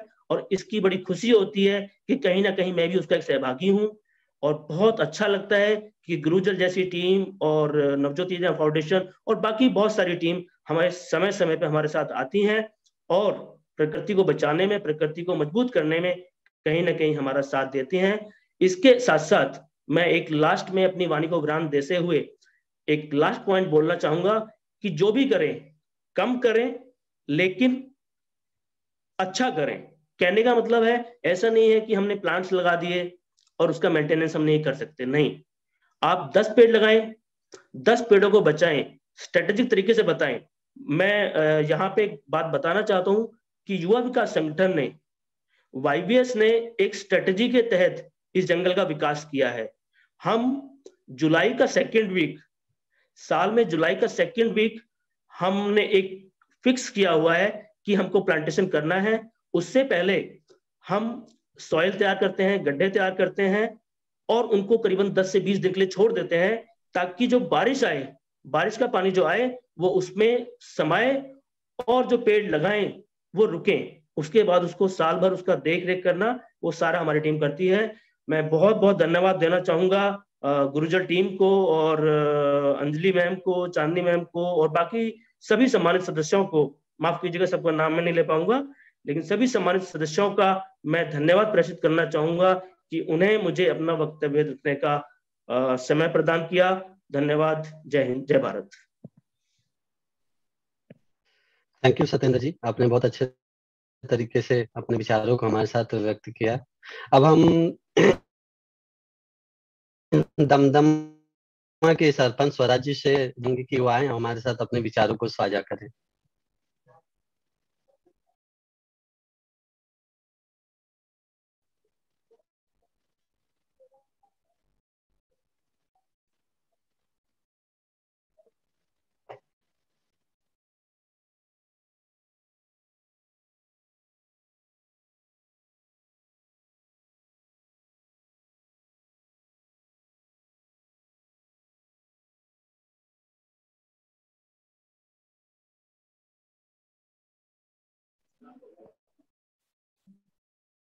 सर मेरी आवाज आपको सुनाई दे रही है क्या? आप म्यूट पे हो सर, अनम्यूट करके बोल।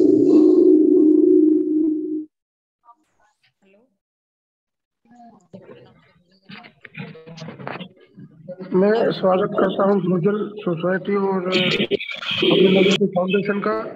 हमारे यहाँ जो बायोडायवर्सिटी पार्क जिसकी प्लानिंग जो सरकार कर रही थी, जिसको लेके हमने भी काफी 2-2.5 साल से प्रयास कर रहे हैं, इसका बहुत मैं स्वागत करता हूं, क्योंकि पिछले 15-20 सालों से मैं जो देख रहा हूं, जो हमारे यहाँ से 20 साल पहले जो पेड़ थे, जो प्रजाति थी, वो सारी लुप्त हो चुकी है। क्योंकि हमने भी काफी सर्वे किया पहाड़ में, तो हम उनको दोबारा, इस प्रजाति को, उन पेड़ों को दोबारा लगा के पर्यावरण को बहुत अच्छा बनाना चाहते हैं, ताकि हमारा जो पर्यावरण है वो ठीक रहे। और उसके साथ साथ हमें जल की जो हमारा पानी वेस्टेज हो रहा है, जो पानी को हम बचा के आने वाली जो हमारी पीढ़ियां हैं उनके लिए सुरक्षित करें। और पानी, जो बारिश का पानी है, उसको भी हम अच्छी तरीके से जमीन में रिचार्ज करने की कोशिश करें, ज्यादा से ज्यादा पेड़ लगाएं, क्योंकि हमारा जो जीवन है वो पर्यावरण और जल पे आधारित है, जल पे आधारित है। अगर ये दोनों चीजें बहुत कम होती जा रही है तो हमारा जो मनुष्य का जीवन है वो बिल्कुल खत्म हो जाएगा। इसलिए मेरी सभी जो भी मेरी आवाज सुन रहे हैं, मैं कहना चाहता हूं कि पेड़ों को, पर्यावरण को, और जो बायोडायवर्सिटी पार्क है, जैसे कि अभी थोड़ी देर पहले बात हो रही थी कि हमारा जो फॉरेस्ट एरिया है वो बहुत कम होता जा रहा है, जिससे हमारे जीवन को बहुत नुकसान है। तो मैं गुरुजल से यही प्रार्थना करूंगा। वैसे तो गुरुजल पिछले 2-3 साल से काफी हमारे यहाँ अच्छा प्रयास कर रही है। बायोडायवर्सिटी पार्क का काफी सर्वे भी हुआ है, जिससे गांव में घर घर जाके सर्वे भी किया है। और हमारे लोग जो गांव के, जो हमारे गांववासी हैं, वो भी कोऑपरेट कर रहे हैं। वो काफी खुश है कि हमारे यहाँ बायोडायवर्सिटी पार्क बने और हमारे ये पेड़ जो पिछले 20-25 साल से जो पेड़ लुप्त हो गए हैं, जो प्रजाति लुप्त हो गई है, वो फिर से हमारे यहाँ इस जंगल में, इसमें पहाड़ में पैदा हो। धन्यवाद। धन्यवाद सर। सर का सहयोग हमेशा हम गुर्जर टीम को मिलता रहता है और उनको कभी भी आप कॉल करो, वो सर हमेशा सहयोग के लिए हमारे साथ खड़े रहते हैं। तो सर का धन्यवाद। अब मैं सरोज देवी जी से गुजारिश करूंगा कि वो आए। ये वहाँ के स्थानीय निवासी हैं और हमारे साथ अपने विचारों को साझा करें। हेलो, मेरा नाम सरोज है, मैं गाँव पेड़ना से। हेलो, मेरा नाम सरोज है, मैं गाँव पेड़ना से हूँ और मैं नवज्योति और गुरुजल से काफी समय से जुड़ी हुई हूँ। और मैंने नवज्योति में पानी पुलिस पे काम किया है, जो कि हमारे पानी बचाने के लिए, पानी का लेवल काफी नीचे जा चुका है और इसको बचाना चाहिए। और मैं अपनी सभी बहनों से कहती हूँ कि घर में जो काम पानी का होता है वो औरतों का होता है, आदमियों का नहीं होता। तो जो भी नल वगैरह, फर्श वगैरह हम धोते हैं, उसे कम वेस्ट करें, पाइप से न धोएं, बाल्टी से धोएं, भैंस को नहलाएं। और हमने गाँव में जाके तो पानी के पीछे रैली भी निकाली है और पानी के ऊपर बहुत काम किया। तो जैसे कितने लोगों को तो हमने गाना गा के सुनाया था कि पानी बस में करो, वो वैलियां निकाली थी जहाँ पे भी टूटी फूटी थी वो भी। हमारे गांव केरला में पीछे प्लाटों की तरफ पानी बहुत भरा रहता था, तो वहाँ पे हमारा कुआं था, हमने वो बारिश का पानी सारा फिर उसमें डलवा दिया कि भाई पानी वेस्ट ना हो, कुएं के अंदर जाए। और पानी की इतना वो है कि वह सभी से कहते हैं कि भाई पानी को इतना ना बहाओ, और क्योंकि आने वाले बच्चों के लिए भी पानी बहुत जरूरी है। थैंक यू मैम, आपने बताया कि कैसे पानी पुलिस के रूप में आपने काम किया, उनके साथ मिल के काम किया, और पानी को कैसे बचाने के लिए आपने कार्य किया है, और लोगों को जो दूसरी महिलाएं हैं उनको भी जागरूक किया है, तो इसके लिए आपका धन्यवाद। अब मैं सुनील हसाना जी सर से रिक्वेस्ट करना चाहूंगा कि सर आप हमारे साथ अपने विचारों को साझा करें।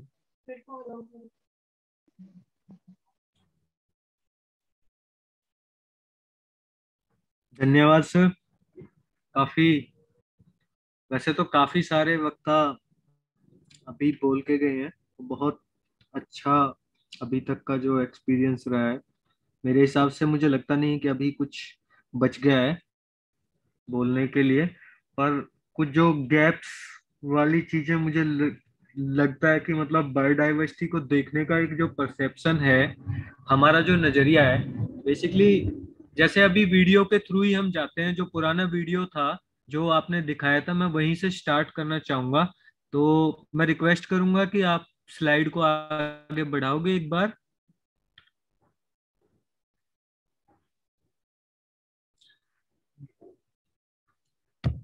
ये पीछे वाली सर, आगे चले गए हो आप। सेकंड स्लाइड सर, ये वाली सर। ओके। तो ये पिक्चर जो है ये अपने आप में बहुत कुछ कहती है। बेसिकली अगर आप इसको देखें तो अंदाजा लगाना मुश्किल है कि ये हमारे अरावली के, हमारे आसपास के एरिया का कहीं का जंगल हो सकता है। ये बिल्कुल नजदीक है, आपके बिल्कुल पास ही है मांगर बनी। और जो बायोडाइवर्सिटी या जंगल की जो, अगर हम किसी जगह को इस एरिया में बोल सकते हैं तो सही मायने में यही वो जगह है। खैर ये इतना आसान नहीं है, क्योंकि ये चीजें नेचर ही बना सकती है, वही इस ऐसा कुछ क्रिएशन करने में सक्षम है, और उससे भी हजारों साल लग जाते हैं। लेकिन ये मेरे लिए एक बड़े प्राउड का विषय है कि हम अभी आसपास के इलाके में अरावलीज में जो फॉरेस्टेशन का जो काम चल रहा है, जंगल को फिर से खड़ा करने की जो कोशिश की गई है, उसको मॉडल के तौर पे सभी लोग इसे फॉलो कर रहे हैं। हालांकि सिर्फ मांगरबनी नहीं, मांगरबनी के अलावा भी इस इलाके में काफी सारे जंगल हैं, काफी अच्छे अच्छे पैट्स हैं। और बेसिकली सर आगे बढ़ेंगे हम सभी लोग यहाँ पे हरियाणा के जो रहने वाले हैं, तो ये हमारा थोड़ा सा, बाकी चीजों में हमारे हरियाणा स्टेट काफी आगे है, लेकिन ये थोड़ी सी हमारे साथ समस्या है कि हमारे पास फॉरेस्ट कवर के मामले में हम देखें तो सबसे ज्यादा लो है। अगर आप हरियाणा के इस मैप पे देखें तो या तो ऊपर की साइड में थोड़ा सा फॉरेस्ट कवर है यहाँ शिवालिक वाली रेंज में, या फिर आपके यहाँ नीचे की साइड में अरावली की जो रेंज है इसमें थोड़ा सा फॉरेस्ट कवर है।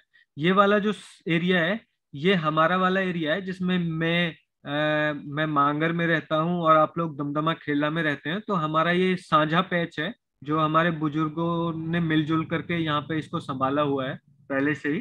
सर आगे बढ़ना।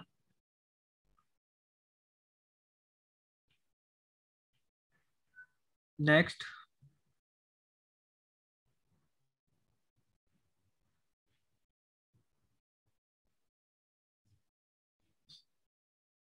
तो बेसिकली ये वाले एरिया में ये इस पैच की मैं बात कर रहा था, दमदमा यहाँ पे पड़ता है। ये दमदमा लेक है, पूरा इसका कैचमेंट है, ऊपर रोजका में काफी डीप तक जाता है।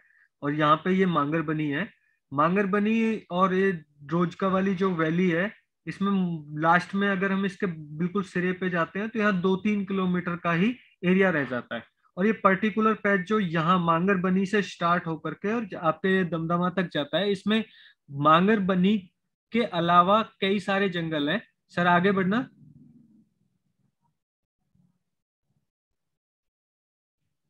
आगे ले लो सर। और क्या तो बेसिकली ये चीजें अभी पहले मैं सोच रहा था कि ये मुझे बतानी है आपको, लेकिन ये पिछली कुछ प्रेजेंटेशन में हाईलाइट हो चुका है, तो मैं अभी इसमें इम्पोर्टेंस और उसमें नहीं जाऊंगा। सर आप आगे बढ़ना, अब बढ़ जाओ सर, ये क्रॉस कर दो।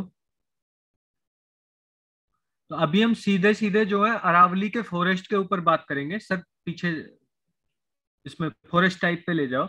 तो बेसिकली जब हम बायोडाइवर्सिटी की बात करते हैं, बायोडाइवर्सिटी पार्क की बात करते हैं, तो जो मांगर बनी की पिक्चर के थ्रू हम यहाँ तक आए हैं, मेरा आपको बताने का मतलब यही है कि बायोडाइवर्सिटी का मतलब सिर्फ पेड़ लगाना नहीं है। जंगल अपने आप में एक बहुत बड़ी चीज होती है, और जंगल में सिर्फ पेड़ लगाने से या वहां पे कुछ किसी पर्टिकुलर स्पीसीज को छोड़ने से इस तरह से जंगल नहीं बनते हैं। इनका एक अपना सिस्टम होता है, हर एरिया का एक अपना एक हैबिटेट होता है, और उसमें एक पर्टिकुलर स्पीसीज रहती है। अगर हम अपनी अरावली की बात करें तो हमारे पास दो तरह के फॉरेस्ट टाइप्स हैं। एक ग्रुप 5 है जो ट्रॉपिकल ड्राई डेसिडुअस फॉरेस्ट है, यानी कि जो स्पीसीज एक पर्टिकुलर सीजन में ग्रोथ करती हैं, और उसके बाद जैसे ही जमीन में मॉइस्चर की कमी आ जाती है तो पत्तियां गिरा देती हैं। दूसरा हमारा ट्रॉपिकल थॉर्न फॉरेस्ट है, जिसमें कटीले पेड़ यहाँ पे उगते हैं। तो जनरली मैं कई बार जब देखता हूँ, मैं अपने लोगों के साथ जब हम बात करते हैं, तो एक चीज की प्रॉब्लम तो है, खैर इन्वेजिव स्पीसीज जब आती है यहाँ पे, विलायती कीकर जैसी प्रजातियां, तो वो तो एक प्रॉब्लम है, इसमें कोई दो राय नहीं है। लेकिन हमारी जो अपना जो वो है, खासकर जो फ्लोरल जो डाइवर्सिटी है, जैसे कि अंजलि ने पहले बताया था कि जब हम गांव में यूथ के साथ बात करते हैं, जो पुराने बुजुर्ग हैं उनको नॉलेज है कि वो क्या चीजें थी, लेकिन हमारा जो यूथ है वो हमारी लोकल स्पीसीज से भी बिल्कुल अनजान है, जबकि हमारे पास कई ऐसी स्पीसीज हैं। अगर हम ग्रुप 5 की बात करें तो ये जो इमेज है, ये कोट गांव का जो एरिया है उस फॉरेस्ट को दिखाता है। यहाँ पे धौ का, खास करके धौ के साथ में सलाई और बाकी ग्रास वगैरह से मिल करके इस तरह के जंगल बनते हैं। ये बिल्कुल हमारे नजदीक ही है, कोट गांव बिल्कुल आपके अपोजिट साइड में ही है। यहाँ पे इस तरह के जंगल आपको दिखाई देते हैं। नेक्स्ट सर, ये सेम कोट वाला ही एरिया है, ये सारा धौ का पैच है। इसके अलावा हमारा जो थॉर्न फॉरेस्ट है वो तकरीबन इस तरह का दिखता है। ये ज्यादातर आपका रोजका और बहरमपुर वाले इलाके में इस तरह का जंगल वहां पे बना है। इसके आगे चलना सर, ये आपका दमदमा वाला पैच भी, जो पीछे वाली जो स्लाइड थी, इसके अलावा कुछ एरिया, कुछ ये जो स्लाइड है, ये दमदमा वाला पैच जो ऊपर का है, खासकर इसमें कुमुट के जंगल बन रहे हैं। और नेक्स्ट सर, इसके अलावा कुछ एरिया हमारे पास ऐसे हैं जो वैली वाले स्लोपी एरिया हैं, जहाँ पे कि जैसे कोर्ट में हमारा हम सब ग्रुप करें इस फॉरेस्ट को, जहाँ पे कि कुछ खजूर, कैम, इस तरह के पेड़ वहां पे आते हैं। यहाँ पे मॉइस्चर ज्यादा टाइम तक रहता है, झरना बहते रहते हैं। तो बेसिकली इस तरह के एरिया में इस तरह के जंगल डेवलप होते हैं। खासकर आगे चलना सर, इसके अलावा हमारी जो दमदमा वैली है, जिसको कि हम सब ग्रुप करते हैं, पीछे चलो सर, इसको हम सब ग्रुप करते हैं 5B में। तो इसमें हमारा खासकर यहाँ की जो वैली है अंदर की तरफ, यहाँ सीजन में पानी भरता है और काफी लंबे टाइम तक जो है पानी की वजह से मॉइस्चर रहता है। यहाँ पे आपको पर्टिकुलर अरावली स्पीसीज के अलावा जो फाइकस स्पीसीज है एवरग्रीन, जिसमें पीपल, गूलर जैसी प्रजातियां भी यहाँ इन इलाकों में दिखाई देती हैं। सर आगे चलो। इसके अलावा एक फैक्टर और भी पड़ता है फॉरेस्ट के ऊपर, ग्रेजिंग, और जो हमारा यूज है, कम्युनिटी बेस्ड जो यूज होता है, वो भी एक फैक्टर है कि हमारे जंगल किस तरह के बन रहे हैं। सर नेक्स्ट चलना। एक प्रोटेक्शन का भी स्टेटस होता है। अगर हम 2003 वाली इस इमेज को देखते हैं, गूगल इमेज को, तो आपको ये पहाड़ी जो है, ये फरीदाबाद से लेके ये मांगर वैली और आगे रोजका तक जारी है, सारी पहाड़ी आपको टोटली नंगी दिख रही है। उस टाइम पे हर एरिया में माइनिंग हो रही थी, और जहां माइनिंग नहीं हो रही थी वहां माइनिंग की वजह से इतना अफेक्टेड था कि वेजिटेशन कवर बिल्कुल ना के बराबर रह गया था। जबकि 2003 में जब माइनिंग बंद हुई, उसके बाद से अपने आप रूट स्टॉक जो है उसने ग्रो करना शुरू किया, जो प्रेशर था वो थोड़ा कम हुआ है। तो नेक्स्ट जो है सर, आगे बढ़ना। अगर 2017 में हम देखें तो चाहे विलायती कीकर ही आई है, लेकिन जो वेजिटेशन कवर है वो ओवरऑल बढ़ा है। खासकर आप ये जो ब्लू वाले पैच अगर आप देखते हो तो यहाँ पे धौ जैसी प्रजातियां भी काफी ग्रोथ किया है। और अभी जो जिन पिक्चर्स को मैं दिखा रहा हूँ, ये मांगरबनी का एरिया है, यहाँ पे ये कोट वाले वैली का एरिया है। तो बेसिकली ये सारी चीजें हमारा जो है ये एक दिन में नहीं होता है। जब हम प्रोटेक्शन की, खासकर हम बायोडाइवर्सिटी पार्क डेवलप करने की बात करते हैं, तो सिर्फ और सिर्फ ये जो पिछली स्लाइड्स में दिखा रहा हूँ, इसको कहने का मतलब ये है कि इसमें सिर्फ प्लांटेशन करके या सिर्फ कुछ टाइम के लिए एरिया को बंद करके जो है इस कोई किसी जो हमारे टारगेट है उसको हम अचीव नहीं कर पाते हैं। हम जब ओवरऑल बायोडाइवर्सिटी की बात करते हैं और जो दमदमा और खेला की बात है, तो वहां पे जो बायोडाइवर्सिटी पार्क बनाया जा रहा है, सर नेक्स्ट बढ़ना, तो बेसिकली सिर्फ और सिर्फ हम जो है इन्वायरमेंट के एंगल से देख करके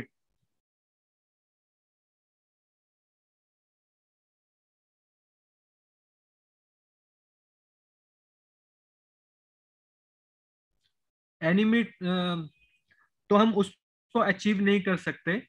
बेसिकली जो बायोडाइवर्सिटी पार्क है, इसका सबसे बड़ा बेनिफिट, हम बाकी चीजों को हम देखते हैं, जैसे अभी पिछले जो पीछे बात हो रही थी उसमें हम इन्वायरमेंट पे ही ज्यादातर हमारा फोकस था, लेकिन एक और सबसे बड़ी बात है कि यहाँ पे जो दमदमा खेला वाला जो बायोडाइवर्सिटी पार्क है, इसमें सबसे बड़ी अपॉर्चुनिटी यहाँ पे है कि यह एक अच्छा टूरिस्ट हब हो सकता है, जो कि इन फ्यूचर में यहाँ के लोगों के लिए रोजगार का साधन हो सकता है। क्योंकि अगर हम जियोग्राफिकली इसे देखें तो जो अरावली में हरियाणा और दिल्ली का जो एक कंबाइंड पार्ट है, इसमें ये बिल्कुल यहाँ एज पे आता है।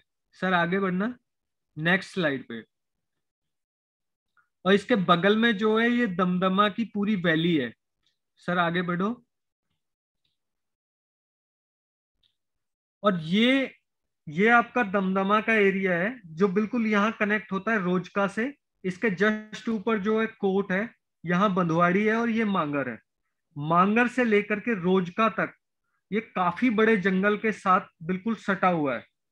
और यहाँ पे बहुत ज्यादा संभावना है एक बहुत अच्छा बायोडाइवर्सिटी हॉटस्पॉट बनने का, जिसे देखने के लिए, जैसे कि हमारे पूरे एरिया में दमदमा जो है ये बहुत ज्यादा अभी टूरिस्ट को जो है पूरे साल अट्रैक्ट करता है।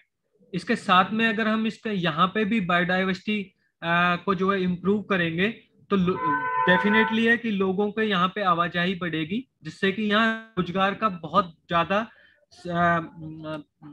स्कोप बढ़ेगा। क्योंकि ये जो एरिया है ये अपने आप में रोजका में 5000 प्लस एकड़ जंगल है। यहाँ पे करीब 2900 एकड़ के आसपास कोट गांव में जंगल है। मांगर में 3800 के करीब जंगल है। और मेरे हिसाब से कमोबेश जो है अंदाजा 3000 एकड़ के करीब बंधवाड़ी का जो जंगल है। ये वो एरिया है जो अपने आप में इस एरिया में सबसे ज्यादा हॉटस्पॉट माने जाते हैं बायोडाइवर्सिटी के। सर आगे बढ़ना। क्योंकि यहाँ पे सारा जो है जंगल ज्यादातर नेटिव है। ऐसी कुछ स्पीसीज जिनको कि खासकर हम जो लोकल लोग हैं वो भी आज की डेट में कंसीडर कर रहे हैं कि ये अब यहाँ पे नहीं दिखता है। जैसे ये हाइना की पिक्चर है, ये सर आगे बढ़ना, ये लेपर्ड इसी इलाके से बिल्कुल सेम इसी रीजन का है। Next sir. यहाँ पे काफी सारी बर्ड्स जो पूरे दिल्ली पूरे नॉर्थ इंडिया में काफी रेयरली दिखाई देती हैं, वो इस रीजन में आराम से दिख जाती हैं। सर नेक्स्ट चलना। वाइल्ड लाइफ भी यहाँ पे काफी है। सर आगे बढ़ो। गोल्डन जैकॉल वगैरह ये तो देखे होंगे आपने। कुछ छोटे एनिमल्स की यहाँ पे पिक्चर मैं लगा रहा हूँ। तो बेसिकली आप देख सकते हैं कि हमारे पास ना इतनी बायोडाइवर्सिटी समृद्धि है। इसके अलावा अगर हम यहाँ दमदमा और खेला की बात करें तो हम जब सर्वे कर रहे थे तो हमें यहाँ बायोडाइवर्सिटी के लिए एक काफी स्कोप दिखा है। लेकिन जब बायोडाइवर्सिटी पार्क हम बनाने की बात करते हैं तो बेसिकली घूम फिर के ना एक चीज आती है जो मैंने सर्वे में यहाँ पे देखा है कि काम कब शुरू होगा, बायोडाइवर्सिटी पार्क बनाने का काम शुरू कब होगा, और बायोडाइवर्सिटी कब कैसे बनेगा, क्या बनेगा वहां पे। तो मेरा आप सबसे बात करने का सिर्फ एक ऑब्जेक्टिव है कि बायोडाइवर्सिटी पार्क बनाने का काम तो तभी शुरू हो गया जब आप लोगों ने रेजुलेशन बना करके इसको दे दिया, मतलब आप लोगों ने ठान लिया है। अभी यहाँ पे आंगनवाड़ी वाले लोग हैं, सरपंच साहब हैं, काफी मैं बिल्कुल बहुत अप्रिशिएट करता हूँ, दमदमा वाले सरपंच साहब तो काफी एक्टिव हैं इन चीजों को लेकर के और काफी समझ भी है उनको इन चीजों को लेकर के। तो बेसिकली मैं अप्रोच की बात करता हूँ कि जो क्लियरली आउटलाइन है दमदमा बायोडाइवर्सिटी पार्क जो है, इसमें मुझे जो लगता है कि यहाँ, हालांकि यहाँ पे गुरुजल है, यहाँ पे नवज्योति है, यहाँ पे कई सारे सरकारी डिपार्टमेंट्स हैं और वो सारे मिलकर के कुछ बना रहे हैं, पर मुझे लगता है कि सबसे बड़ी भागीदारी इसमें आपकी है। जब तक अगर आपके अप्रोच से कुछ बनेगा तो उसका बेनिफिट भी डेफिनेटली आपको होगा। और अगर ये लोग, हम लोग जो बाहर से आकर के हम अपने हिसाब से अपने डिजाइन से कुछ बनाएंगे तो वो चीज होगी जो पता नहीं ना आपको समझ में आएगी और ना फिर आप आगे उसको अगली जनरेशन को समझा पाओगे। जहां तक मुझे लगता है कि दमदमा और खेला वाला जो एरिया है इसमें बहुत ज्यादा पॉसिबिलिटी है बहुत आसानी से बायोडाइवर्सिटी को डेवलप करने की, क्योंकि जब हम यहाँ पे सर्वे कर रहे थे तो आपको मैं बताना चाहता हूँ कि आपके एरिया में हमें जो जंगली जो ट्री की जो स्पीसीज मिली, हमें 29 स्पीसीज हमें यहाँ पे सर्वे के दौरान मिली थी। इसके अलावा जो बेल यहाँ पे सीजनल जो बेलें उगती हैं इसकी 5 स्पीसीज आपके एरिया में हैं जिनकी अच्छी खासी यहाँ पे तादाद है। श्रब स्पीसीज जिनको झाड़ी हम बोलते हैं, झाड़ियों की यहाँ पे 16 के करीब स्पीसीज थी, 16 प्रजातियां आपके इलाके में मिली हैं। और तीसरी जो इसके अलावा जो बर्ड स्पीसीज की हम बात करें तो हमने प्रॉपर जो है सीजनल, पहले जो हमारा प्लान था कि हम हर सीजन वाइज जो है डेटा कलेक्ट करेंगे सर्वे करके, वो तो पॉसिबल नहीं हो पाया, पर हमारी 2 दिन की जो सर्दी के मौसम में जो हमने सर्वे किया था उसमें 56 बर्ड्स की स्पीसीज, जिसमें कई सारी जो है खास मतलब इतनी कॉमन नहीं, थोड़ी रेयर टाइप की जो बर्ड हैं या कोई माइग्रेटरी बर्ड भी हमें 56 स्पीसीज मिली। इसके अलावा हमने जो है सालाना ई बर्ड का डेटा जो है डाउनलोड किया वहां से। तो आपके दमदमा रीजन में हालांकि बहुत कम बर्डिंग होती है, बहुत कम, सिर्फ जो आपका कॉम्प्लेक्स का एरिया है वहीं पे ही बर्ड वॉचिंग होती है, तो भी आपकी सालाना जो बर्ड स्पीसीज है, ओवरऑल जो बर्ड स्पीसीज है वो 173 बर्ड्स हैं। यानी कि इतनी प्रजाति की जो बर्ड्स हैं वो आपके इस इलाके में दिखती हैं। साथ ही सर्वे में खासकर जो आपके जोहड़ी हैं ऊपर पहाड़ी पे 3-4, उनके आसपास पे हमें लेपर्ड की काफी मूवमेंट दिखी और हाइना वगैरह की भी वहां पे काफी मूवमेंट है। तो बेसिकली मुझे लगता है कि दमदमा में बायोडाइवर्सिटी तो अपने आप ही बहुत ज्यादा है, हमें सिर्फ उसको प्रमोट करना है और ये काम हम और आप लोगों को मिलजुल के करना है। मुझे लगता है कि जो हमारा सिस्टम है ऑलरेडी, हमें फॉरेस्ट मैनेजमेंट के सिस्टम हैं और हम फॉरेस्ट को यूज भी कर रहे हैं, हम वहां पे ग्रेजिंग कर रहे हैं, हम वहां से फॉडर ले रहे हैं, हम वहां पे ईंधन ले रहे हैं। तो बेसिकली हमें ना बाकी चीजों को रोकने की भी जरूरत नहीं है, हमें एक थोड़ा सा बैलेंस करने की जरूरत है। हम जो फॉडर वहां से ले रहे हैं तो फॉडर को लेने से रोकने से अच्छा है कि हम उसका ना एक सिस्टम बनाएं गांव वालों के साथ मिल करके, और ये काम ना आप लोग ज्यादा अच्छे से कर सकते हो।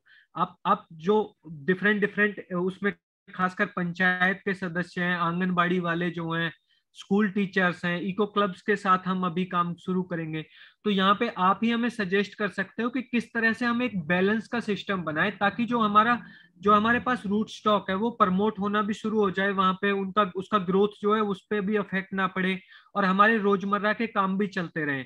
और आप यकीन मानिए कि ये अपने आप में एक अलग तरह की एक्सरसाइज हो सकती है जो अब से पहले कहीं, खासकर जहां पे एफोरेस्टेशन का काम या बायोडाइवर्सिटी पार्क बनाने का काम हुआ है वहां पे नहीं किया गया है, लेकिन इसका रिजल्ट जो है ये बहुत अच्छा हो सकता है। और इन फ्यूचर हम दमदमा और खेला वाले इलाके को भी मांगर या कोट या रोजका जैसे एरियाज में के अच्छे पैच में डेवलप कर सकते हैं। धन्यवाद, मैं और ज्यादा समय नहीं लूंगा। Thank you.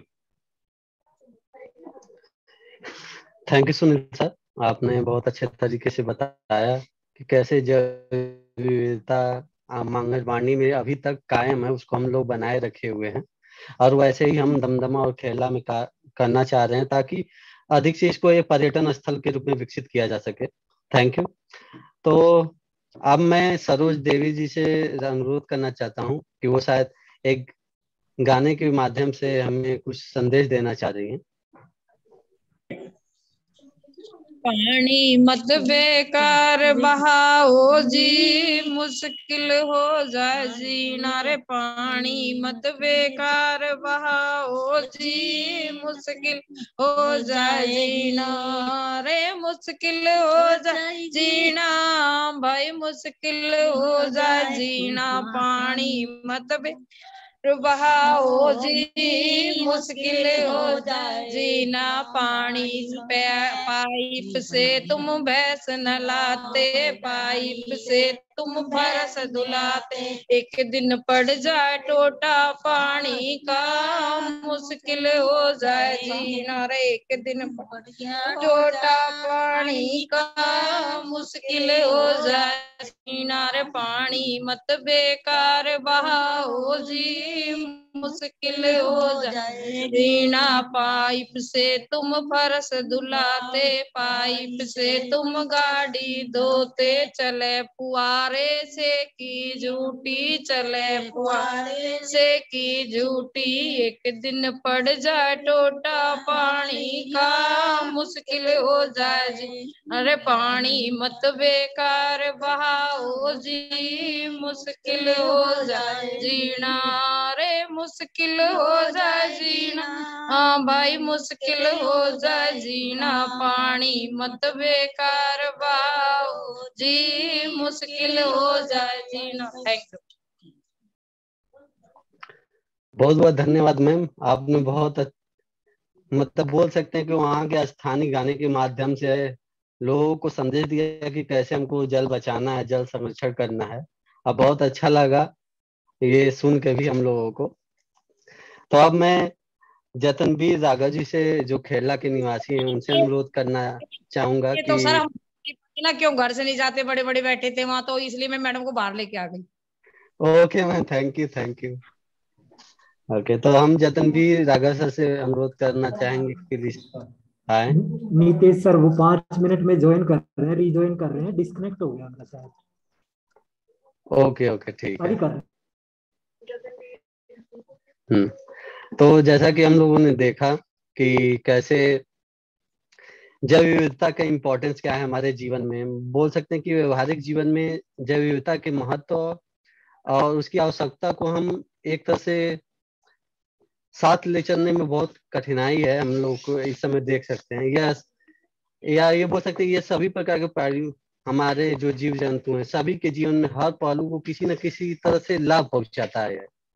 और हम देख सकते हैं कि पृथ्वी पे सभी चीजें, चाहे वो निरापद हो या यूं कहें कि हमें उपहार के रूप में मिली हैं, उसका श्रेय जैव विविधता को ही जाता है। चाहे वो पीने योग्य पानी हो, स्वच्छ वायु हो, औषधियां हो, पेड़ पौधे हो, इसी की देन है। एक तरह से हम लोग बोल सकते हैं कि ये हमारे सुखमय जीवन के विभिन्न आयामों का एक महत्वपूर्ण स्रोत है। तो अगर जतनवीर जी जुड़ गए हैं तो बोल सकते हैं।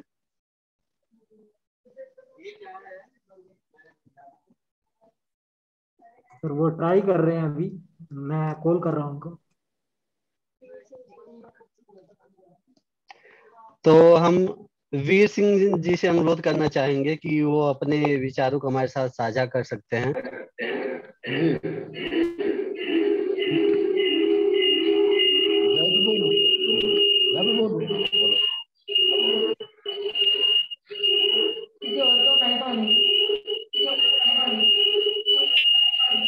हाँ सर, हमारे विचार यही है।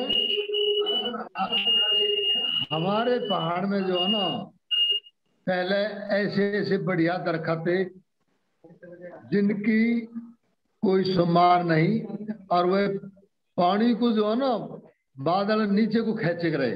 बारिश हुई हमारे यहाँ बहुत ज्यादा, और अब यू काबली जो हुई है, या तो कोई बारिश बुरिश न हो रही, पहाड़ की जो है ना रौनक ही खत्म होगी। रौंज है, पीपल है, नीम है, धौ है, और सब शाल, पचातन, कितने ही ऐसे दरख्त है हमारे पहाड़ के जो यहाँ जो है ना बारिश से दूर तक खेचे रहे, और बारिश हुई हमारे पहाड़ में बहुत ज्यादा। आज हमको जो है ना इतनी सूखा झेलनी पड़ रही है और जिसका कोई ठिकाना नहीं। हमारे यहाँ दुनिया से ज्यादा बरसे खराब, यहाँ दुनिया से ज्यादा सूखा होगी। तो इसीलिए मैं तो छोटे से शब्दों में कहूँ कि आप लोग जो है ना ऐसे दरख्त पैदा करो अखियां फिर के बुरा मन न का जाओ। जय Hind. Okay, thank you sir, thank you. तो अब हम वेबिनार की समाप्ति की ओर बढ़ते हैं। तो जैसे कि हमने अपने बचपन में बहुत से ऐसे पक्षियों को या पेड़ पौधों को देखा होगा जो आज के समय में हमें बहुत मुश्किल से ही देखने को मिलते हैं, या बोले कि जो इनके प्राकृतिक आवास होते हैं जंगल, वो आज जैसे जैसे कम होते जा रहे हैं, ये विलुप्त होते जा रहे हैं।